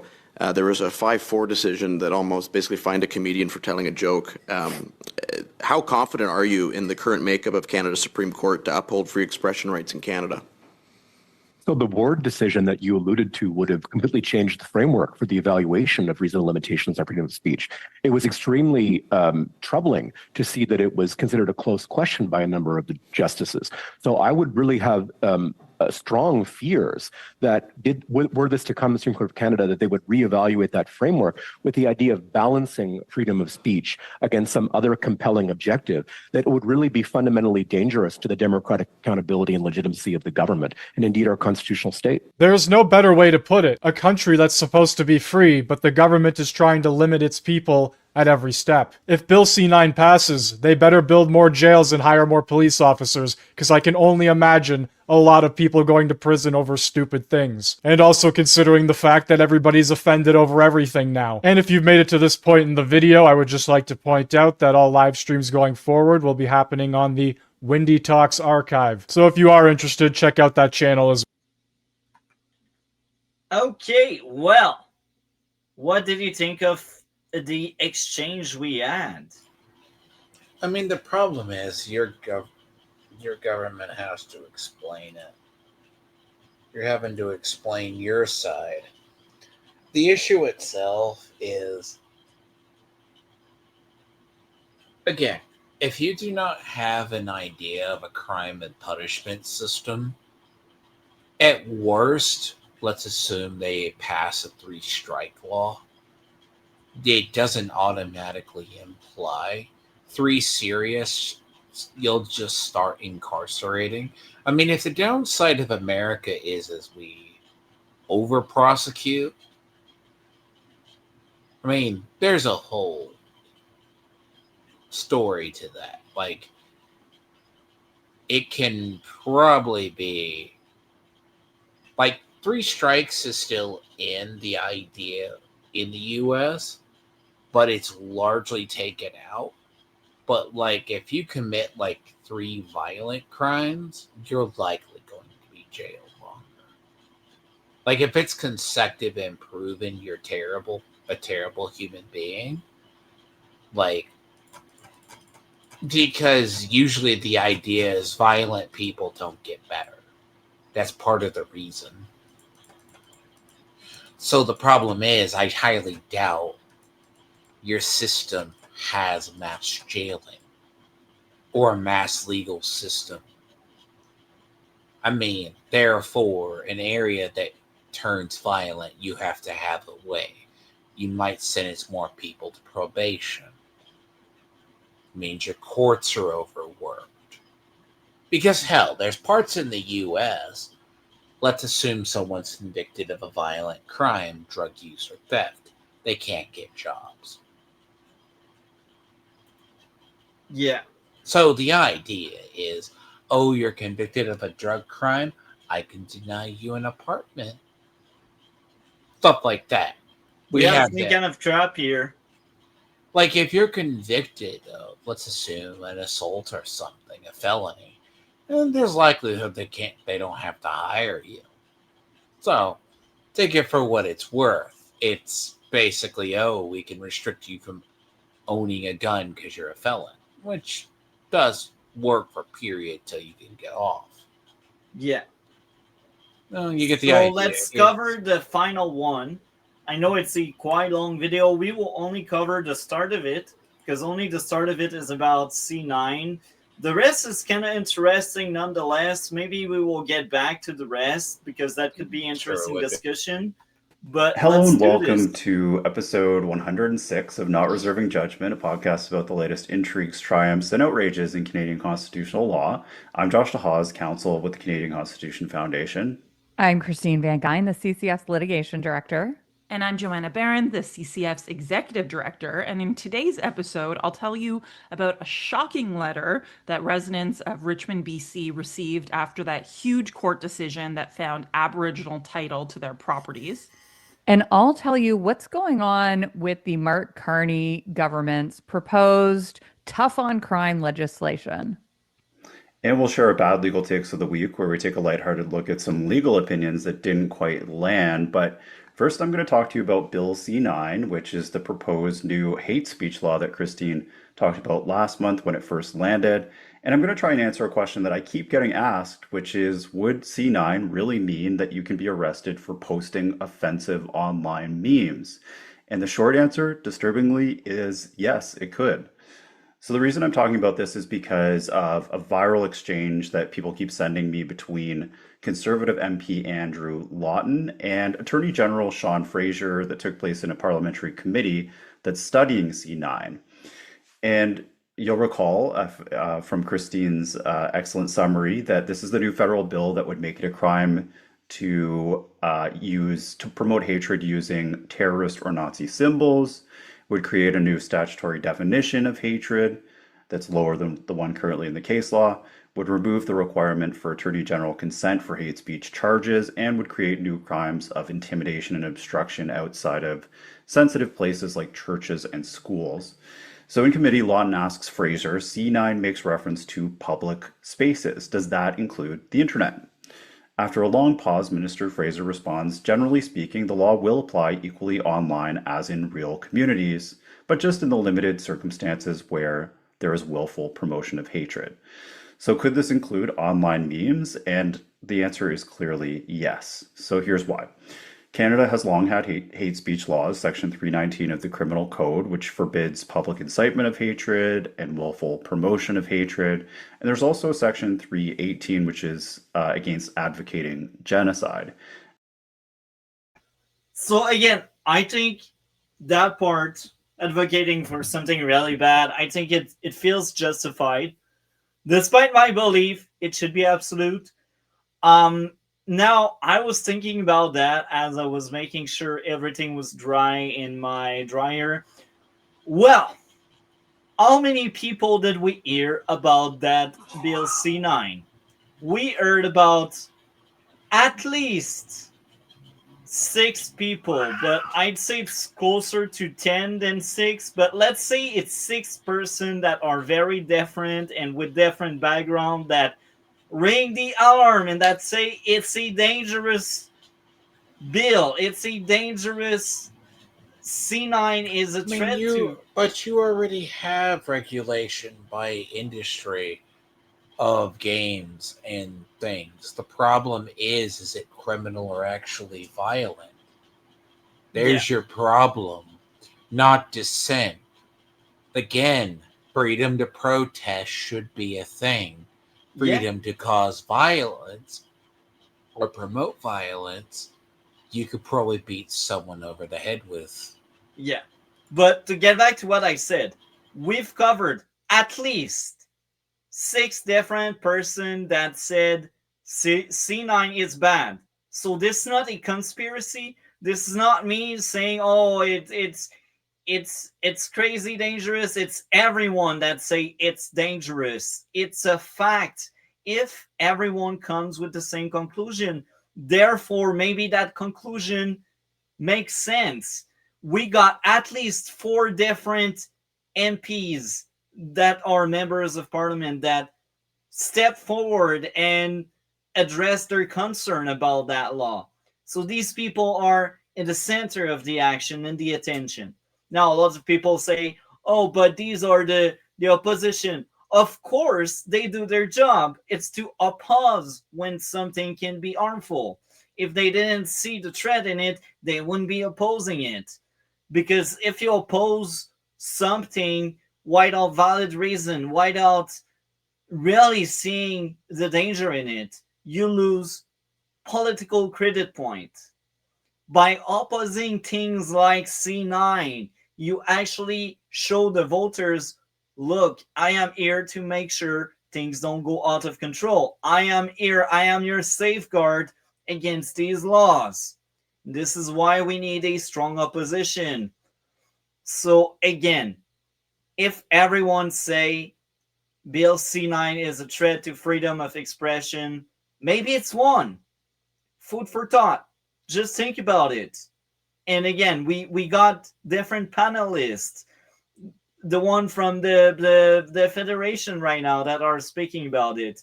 We got at least 3 lawyers that spoke about that thing.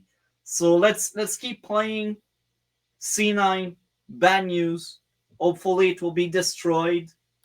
And as of 2022, willful promotion of anti-Semitism was added to the list. And as listeners know, there was also a push to add residential school denialism to Section 319.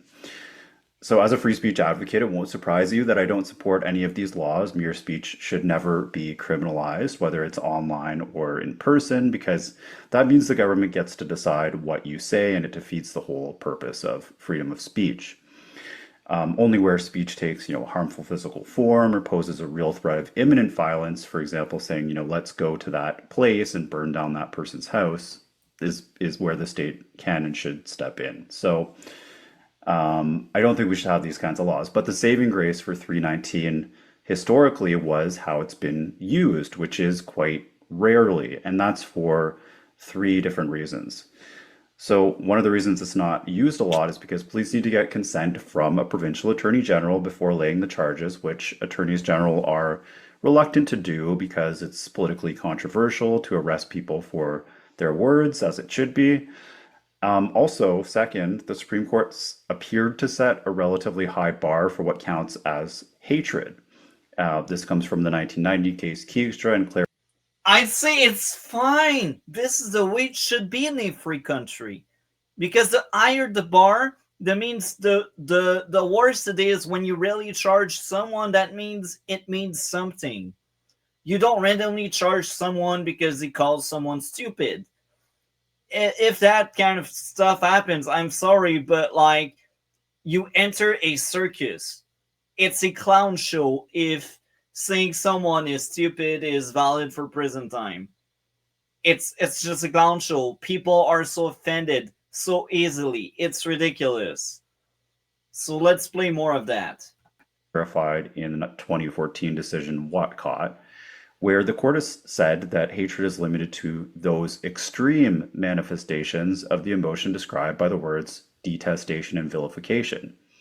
And then the third reason that these charges have been historically rare is provincial attorneys general have been reluctant to find that speech on social media is taking place in public and not in a private conversation, which are requirements for 319. And this is because our hate speech laws, they predate the internet, and they exempted speech made in private conversations, for example, inside 2 people speaking inside someone's house. Which I think it's normal, because it's that person's word against yours. And so it's genuinely debatable whether posting on an internet site like X or Facebook is captured by those words and is communication in a public place and not in private conversation, unlike, handing out flyers in the street or saying something at a political rally. Okay, so enter Bill C9. As we've mentioned, this would remove the requirement for AG consent. And if police can lay charges directly, it's not unreasonable to expect that they're going to do that. And I say this because many police forces in Canada already have dedicated hate crimes units in place, and they can't necessarily do a lot without AG consent.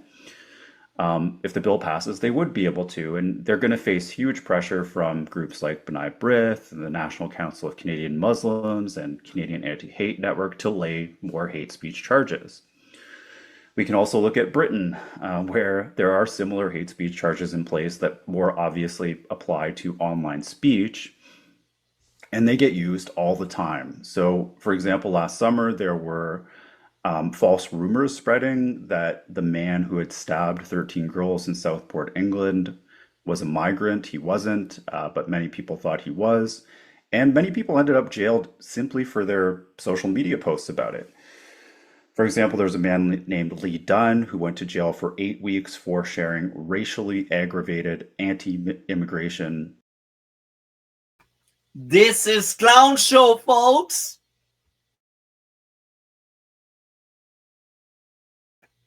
So again, I think we are kind of stupid here, and we are far behind, which is a good thing sometimes, because you see the UK, they have extreme laws about censorship, but they also have tools to enforce it.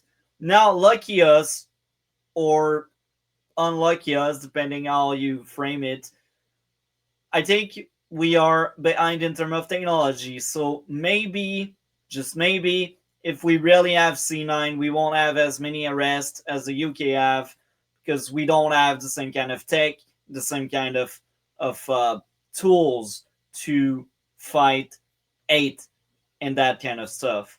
But it will be a question of when we will get that. Then it will get worse and worse. But again, it's a clown show. I think UK, I cannot take them seriously. They call themselves a democracy. I don't think they are anymore. They are as bad as Russia and China. And if I was there, they could label what I just said as probably hate speech, because we all know that China and Russia are really bad place to be at. So to compare the UK to this, I wouldn't be surprised if I was in the UK. I would be in jail. Hilarious, isn't it? Um, so yeah, UK, you're a joke. I'm glad to be in Canada for now. I say for now because again, if the Liberals get a majority, I think I will be inclined to maybe move to South America somewhere. I don't know, because I heard really worrying story about the USA. Like apparently, a big corporation can sue you if you talk bad about their product, and it's bad. I don't like it, but guess nothing is free. I don't know. Let's keep playing. Memes on Facebook. There was a man named Billy Thompson who was sent to jail for 12 weeks for a Facebook post that included emojis of a person of ethnic minority with a gun. And most famously, Lucy Conley, who got 31 months for writing mass deportation now, set fire to the hotels for all I care. While you're at it, take the treacherous government politicians with them. I feel physically sick knowing these families will now have to endure. And if that makes me racist, so be it. So Conley, notably, Conley didn't actually say we should go set fires to the hotel. She didn't call for that type of violence. And yet she still got 3 years in prison for what was merely very offensive and to some people hurtful speech. It's ridiculous. It's a joke. Really, it's a freaking joke. I hear that kind of story. I'm like, why would people agree to live in that country? Dear Lord, seriously, I'm wondering what kind of sheep accept that kind of tyrant. I mean, if you are in in-stage liberalism or society devoid of religion or teachings of a kind, we're talking any kind of teaching. Preach anything for 10 years long enough. Now, I should take you through a tour of talking how Yuri Blazhenov, who was the guy years ago, people learned about him. He actually, to hide from the KGB, he lived in Canada for a while. No wonder. It was funny. No, this was in the 80s, and of course I'm not in 86. surprised. We don't have border. Anyone can come here. No, he did that, but he was the guy responsible for flipping India to communism. You need a generation of indoctrination. The problem is if you don't teach tradition, nationalism, and cultural norms, it's easy to mold a population to do what they want. It's not that it's sheep, that people don't know their own history or traditions, regardless of what you believe. Hence why, do you ever know why it's hard to convert people who follow a dictatorship and give them a democracy? It never works. It's like when we try to bring democracy to the Middle East. It doesn't work. It doesn't work.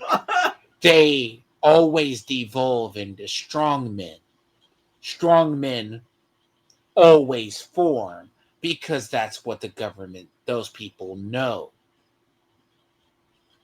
Think about that one. We only know of democracy if you try to bring that. No matter how much you change, Russia always, no matter what, is always devolves into a small group of people or one man controlling the government. Potentially. I don't understand the people mindset. Like, it's so sad to be raised in a communist thing and it's all you have known and therefore you don't want to move.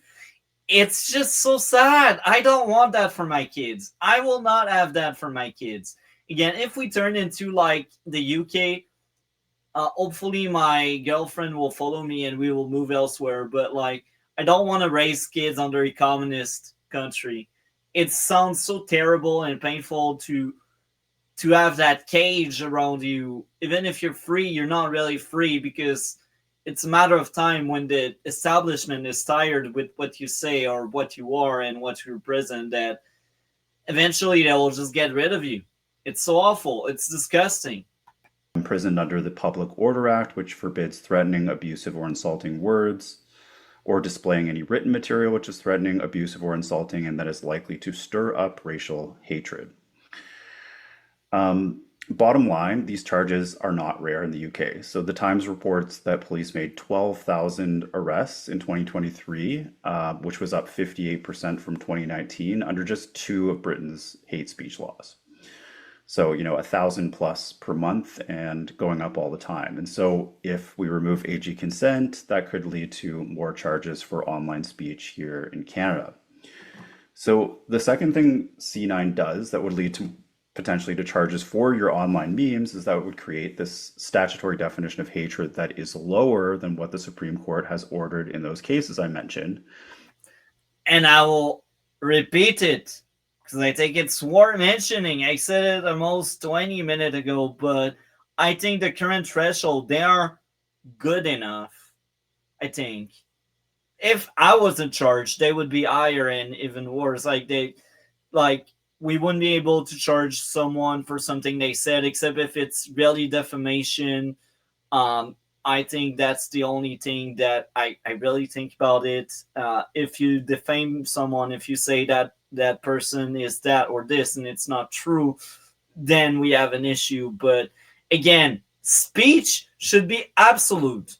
Calling someone a stupid, it's not really defamation, it's just being mean. And I think being mean is okay. Like, I got intimidated as a teenager, and I think that's what made me what I am. If they didn't intimidate me, I think I would be a sheep like all of these stupid liberals. Anyway, let's play more of that. Where the court emphasized that hatred is an extreme emotion, and in some places uses the word extreme in their definition. So by leaving that out and just saying, what the bill would say, which is that hatred is the emotion that involves detestation or vilification and that is stronger than disdain or dislike, it's going to lead to more charges. For example, if all that's required is mere vilification or detestation, then think about the X posts that led to the arrest of Graham Linehan, the comedian at Heathrow Airport last month. One of those posts that got him arrested was an aerial shot of a group of transgender rights protesters with the words, "A photo you can smell." And, while that may be offensive and it's... I don't even get it. Do you get it? Can you expand on that joke? Because, I don't get it. I guess he's not around, so... If I don't get your joke is not... No, what is it? Okay, sorry. I heard part of it. I'm doing 2 things at once. 3 things or so. So what is it? What was the joke he's trying to say? What was the joke? They could smell the trans people. Oh, it's like if you... Is it... Okay. Jokingly, if you think... How is it supposed to be funny? I don't find it funny. I don't think shit like that is funny. Like, let's say someone... It used to be, do I find it cringe a little bit with, how people are? How do you identify? Is a joke, right? What are your pronoun? I identify as an attack helicopter. It started off as a meme because... Okay. And now it's offensive? People thought it was offensive to them because... Wow! It used to be like a military thing. People go... See, we had a policy in our military for years, don't ask, don't tell. no one cares if you were gay or whatever, lesbian or queer, as long as you didn't cause discipline problems. Now, if you say in a modern era, identifying as an attack helicopter is offensive, they think that's hateful or racist or transphobic speech. Because we used to use that as a joke to say, well, you want to identify as a whatever. Where, sure, it sounds like a thing, but... It's like Beat Bop. No, you gotta, I don't find it a joke. I just find it a weird comeback to a person like them. But let's be clear here. It can be offensive because the moment a society really changes to, oh, we can't say the R word no more. Because there's progressive circles. I saw a video where they've had to show it to you. It's a thing called a sleep. And it's yeah, he's good. Now they're just being out loud. The thing is, so a liberal or progressive person goes to a queer event, right? Which is like a phobic event, or and she gets kicked out because she has dreadlocks. Wow. Because they consider a non-black person having dreadlocks offensive as cultural appropriation. Wow! These people, I don't and know she what goes, oh, but if I'm not, see, of course, I forgot she referred to herself as, yeah. So so I didn't know if I had known that, I would have been retarded to myself. What did they put? No, here's how she phrased it, and she said, "Lord, what did they put in the food for people to turn like that?" No idea. It's poison.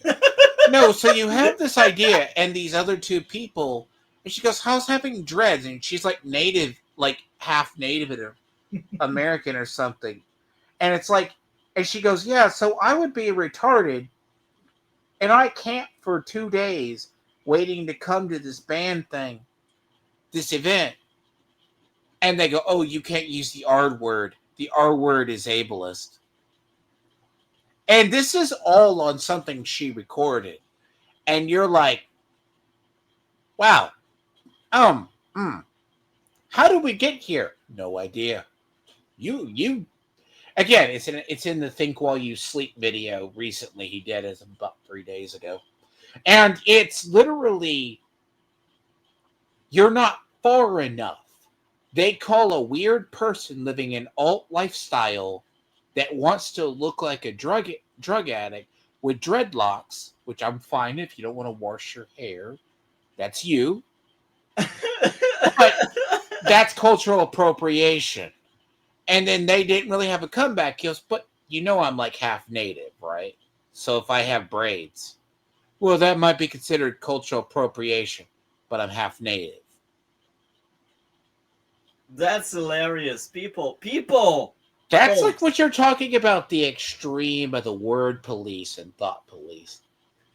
I hope that helps you out. I hate it so much. Like, they don't have just let people live their lives, man. Why do you care what someone else thinks? Not a very funny joke. I don't think that should lead to criminal charges or an investigation, yet it did lead to an investigation which was eventually dropped. Under a mere detestation or vilification standard, I could see Canadian police making an arrest for that type of speech or joke posted on X. And then this all comes at a time when attorneys generals have started to rip the Band-Aid and consider social media expressions to be happening in a public place or not in private conversation, and laying 319 charges already. So this is a trend that started in Quebec, where there have been a few convictions. And then this summer, it spread to Ontario, where a North Bay man was convicted and sentenced to 9 months in jail, plus 2 years of probation for his anti-Semitic Facebook posts. It's also spread to Manitoba, where there's a man who faces charges for allegedly hateful anti-LGBT posts on X. So the short answer is that people are already getting arrested in Canada for their social media so-called hate speech. And with a lower statutory definition proposed, plus the removal of AG consent, I think we would see a lot more charges and possibly convictions for simply posting memes that other people find offensive. So I'm very worried about this, Christine. I know you're worried about it too. You've written about this in National Post. Do you want to tell us a bit about that piece and the response you've had to that?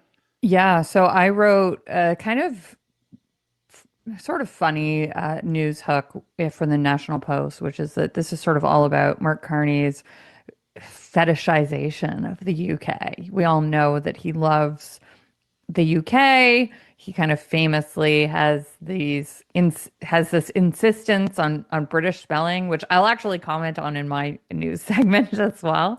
That anyone in the PMO needs to use British spelling, and we kind of use in Canada a mixture. Like we mostly use British spelling, but sometimes use American spelling. He has these dress codes for the PMO where men need to. By the way, it's not about his fetishizing of the British culture versus, let's assume, let me give you 3 letters. The WEF, yes, WEF, and the International Monetary Fund, which is like severely globalist. The thing is, the problem is a totalitarian state. WEF comes from Europe. So the idea the EU Parliament has had the levels of speech control for years. Now, he's just taking it to an extreme because he thinks it works. It's also easier to control people when you stop them from criticizing you. Can do whatever and don't feel any shame because they won't speak out. And I think he sees cracks in what he does, and he doesn't want people to tell him. That's why you see him lying all the time. I just cannot stand Carney. Like, he dodges any interview he doesn't have control over, and even when he has these interviews that he dodges the question. He is the less accountable, like, I won't say leader. He doesn't act like a leader. He was placed there, and people, yes, they did vote for him, but they thought he was something he's not, because obviously he cannot have a deal. He doesn't do anything, and he hates it when people tell him he is incompetent. I've seen it. His body language is telling how uncomfortable he is toward like journalists in general, and he lost his school. He lost his temper in the House of Commons during question period at some point. I mean, controlling a narrative is nothing new. You want to project power. That's what you do. Like, the thing is, if he was powerful, that'd be okay. But he's a lead guy. Like in the thing when he's talking to Polyev, right? Even the most convincing liar or evil person can make a speech. I hate to say this. There's a period where if you're like a Stalin or a Hitler and you make a rousing speech that moves people, that's on the people who supported his rise or their rise. Yeah. Because remember, it's not about image. Politics is all about image to people. Yeah. The issue with a person like a dictator is the way they can move people. So the idea, or a leader, Carney just likes going to safe places because he knows what the questions will be, or he knows he can get away with it, and he doesn't have to be pressured long. He doesn't like pressure. He cannot stand pressure. He's not going to do a long term. I mean, he is terrible under pressure. I've seen it. That guy is not shaped to be a politician. He should be a world banker somewhere. Like, not having anything to account for, not being like under scrutiny is the kind of stuff he should be doing, because the moment he's under scrutiny, he cannot stand it. Wear black shoes, which is really a very formal rule from England. I actually had never heard about no brown in town. So oh yeah, enlightening me. Yeah, well, I mean, it only applies to men, so we're immune. Uh, and I think that he does look sort of aspirationally to the UK to inspire a lot of these things. And actually, I read that the UK is now walking back some of these things that they're doing. The non-crime hate incidents that they have, that has been causing so much consternation, not just for people in the UK who get, police knocking on their door because they posted a meme about the prime minister, or two girls got in a fight on Snapchat and they have the police knocking on their door. And It's the a police clown record show. these as I cannot take non-crime that hate seriously. incidents, which go on a record that certain employers would have access to. I have heard that they are walking all of this back. That the police do not want to have to do this. It's a big burden on the Of police. course they don't I'm sure want there's to. You don't want to become a cop just to go after someone that had these mean tweets. You want to be a cop because you want some action. You want to be a cop to be like, you know what? I'm here to serve the people. I'm here to represent the people. I'm here to make sure things go well for everyone. You want to be a cop because you believe in the justice system. You don't want to be a cop because you just want to put cuffs on people. Like, of course, there are cops that just want the power and they just want the cuffs. But I think in general, most cops, they are there because they want to make sure there's no abuse. And they are there because they believe they are doing something right. And I just think when you're a cop and you're sent to arrest someone for a mean tweet or for an argument, you don't like your job because you're like, yeah, I'm dealing with like kindergarten or whatever. Like if I wanted to deal with that, I would be in kindergarten, or I can't pronounce the word well. But like if you wanted to deal with that, you would take another job, like working in the daycare or something. I feel like that's the kind of daycare stuff you'd get. Or you'd become a teacher because they always manage that kind of bullies. You don't want to be a cop to deal with bullies. You want to be a cop to deal with actual criminals that did wrong. certain officers who do want to do it, but for the most part, my understanding is they do not want this responsibility.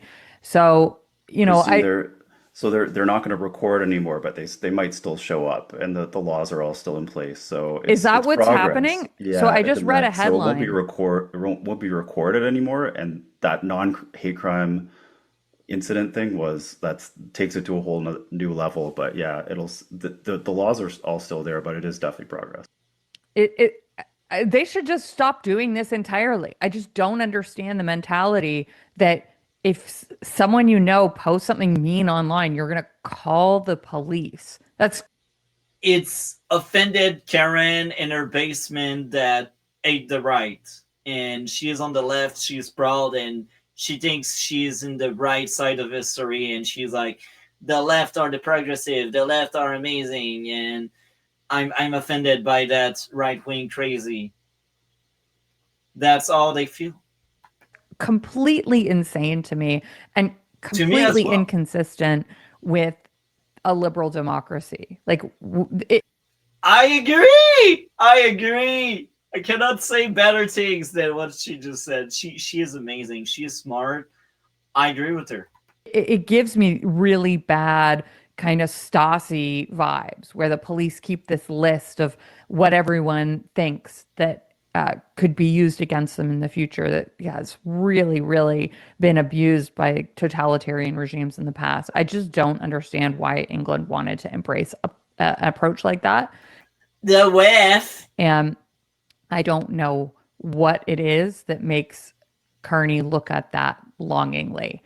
So I have a big problem with most of what's in C9, and I really am pushing hard for this bill to not be passed. Joanna, what do you think? Yeah, I agree. It's insidious. In some ways, I was asked about this by some students at a student event I was at on Friday. And in some ways, originally it was a relief because we were expecting a federal bubble zones law. But in many ways, it's more insidious. And especially hearing what the Liberal Department of Justice has to say about it, it's clear that they haven't, either they have thought through the ramifications and this is what they want, or they haven't thought them through at all. And I go back. They did think about it. They are vile people. Right now in government, these people, they want control. They want power grab. They are power hungry. This is exactly what's going on. And if we didn't already add like censorship law like C11, C18, I would be thinking otherwise. If we didn't get the Freedom Convoy, I would be thinking otherwise. If we didn't get like C63 being deleted 3 times at that point, I would be trusting the government, but I cannot trust a government that passed 2 bills successfully that do censorship, C11, C18, and I cannot trust that same government that also jailed the truckers for protesting them in a free country. I cannot trust people like that. And now they push for C8, C9, C63, and C63 got deleted so many times, it keeps coming back because they really want it. And as long as we have that current administration, I will not trust the Liberal with that kind of power. I know they will abuse it. Back and forth. But anyways, do you want to tell us about your headline, Christine? Yeah, sure. Okay, so I guess that's the end. Freedom of speech is a dying. This is what's going on in Canada. It's in danger. Let's be honest. Let's place it that way. That's truly how I feel. That's why I feel like we need to safeguard it, preserve freedom of expression. It's worthy in a democracy. We need it. The moment you lose your freedom to express yourself is the moment you fell into tyranny. It's the moment you're no better than the Nazis. So, Liberal voter, if you end up finding that video, I don't think you will have seen that much because I trashed a Liberal for 2 hours. But if you made that far, I'm telling you, do you really want tyrant? Do you really want people like the Nazi regime making bills and jailing people for what they say and they believe? Is freedom of thinking outside the box is now a crime? Any thoughts on everything, Dragon? No, I mean, all in all, right? The problem itself is, look, you need a responsible electorate. I mean, the U.S. looks like it's a clown show, but I mean, you guys still have freedom of speech. But look, if you're in parts, our government is like, it's not quite. I mean, the worst we have is a little bit of a uniparty. I mean, the problem right now is we're going on day 24 or day 26 of a shutdown, I think. And the problem itself is, look, Canada, you have never realized a lot of stuff. Basically, our liberals are practicing stuff that is more prevalent in your country than ours. But the thing is, you can't institute at a nationwide level the same policies. Now, the problem is, as questioning authority is usually built into Americans' DNA, for better or worse. Regardless, we still have a national sense of pride. I mean, ultimately, even you could say the Russians still have that. I mean, I don't know how they can make it. Like the Russians has always been like, they, regardless of it, like, Ukraine's been disastrous for them. It's bled an entire generation of men dry, and it's potentially damaging multiple generations. And mostly, no one around Putin raises a gun and puts a bullet through it. You got to ask yourself, that is a devotion to your nation, that you fear the thing or the tradition, idea, that even under such a sense, you still have pride. The thing in the U.S., we have very similar, but we do have self-destructive tendencies. Because the thing is, just because what flies in New York City, because we might actually, the Muslim man might actually win the mayorship of New York City, Magnadani or whatever. He might actually win because his opposition and Cuomo's running as an independent. But Portland has always been independent or basically left-leaning because they had free drug use, but they were a little bit different back then. Because the idea is progressivism is very hard it's hard to subvert our system. But with a system like yours, the stuff they use decays. Like if you look at our television and our games or whatever we've been having as a culture for 10 years in the US, progressives, when they were in power, burned through any goodwill they had within 10 years of power. Yeah, it burned down Star Wars. It's burned down parts of Disney. It still infests corporate structure, but it's not winning over the general masses.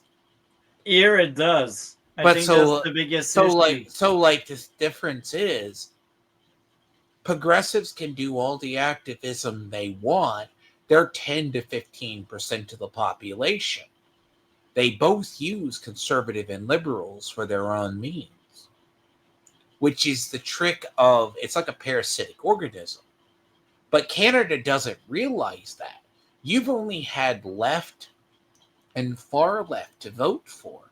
Even if the one guy got in office, he was largely a moderate social conservative. And that would be the best you can hope for.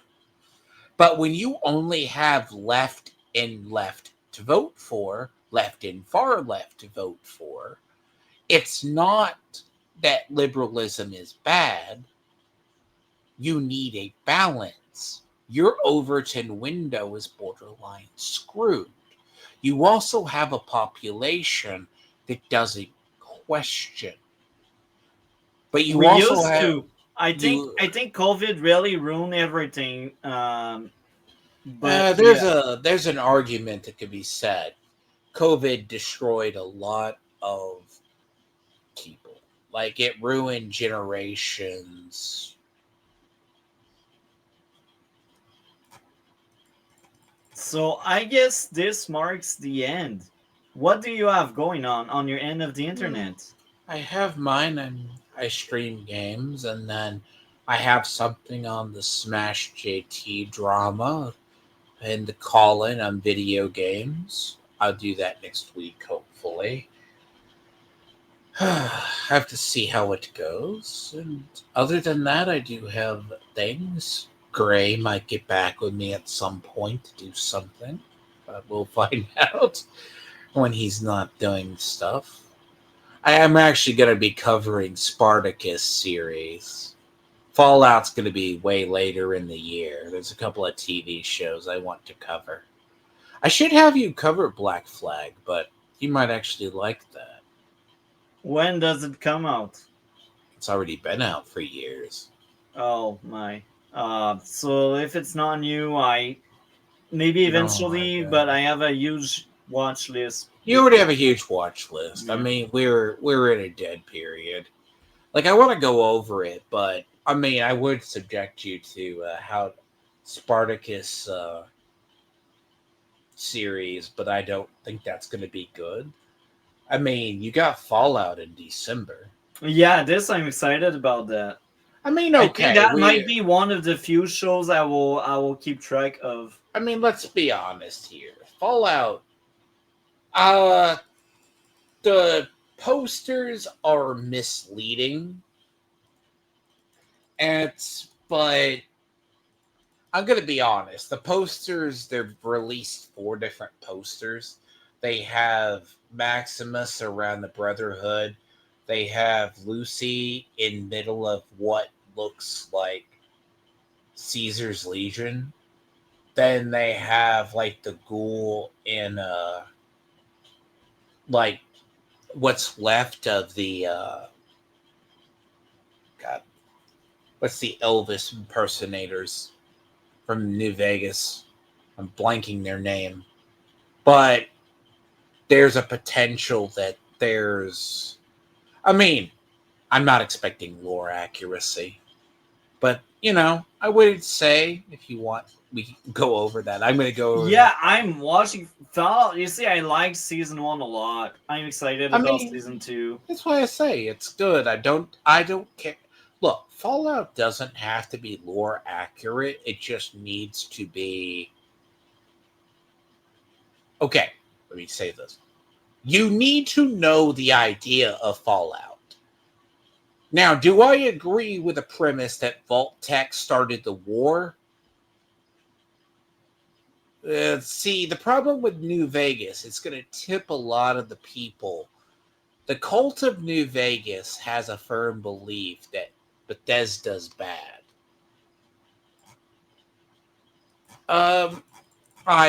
But the idea itself is it respects the lore, but it's also not really canon. So yeah, that's the thing. They've been told not to make it canon. Now, does it mean when Fallout 5 comes out, they don't use anything from it? I don't know. But it is, bear in mind, set 10 years after. So only the future will tell. As of me, what is going on my end of the internet? Well, I just have seen 2 really, really fun movies. Good Fortune with Keanu Reeves and If I Had Legs, I'd Kick You. That was a very weird and fun experience. I cannot wait to talk about that Monday. And I think I will have 2 different streams Monday around the same time because I just don't see the point of having these 2 movies in the same stream because they are very different. Like the teams and the movies themselves are very different. So what will happen? I will be doing 2 separate streams on Monday. Tuesday, I will be talking about the MCU once again. Wednesday, Suicide Squad and James Gunn Suicide Squad. I cannot wait to talk about that because I did happen to see it a few weeks ago. I'm 4 years too late, but hey, I've seen it. Next Saturday, we go back to question period, but with question period next week, we will be covering several weeks on Saturday, and I will be selecting key moments. I remember a moment where Carney lost his temper. I cannot wait to react to it. With that being said, we are out. Thank you for watching. See you soon.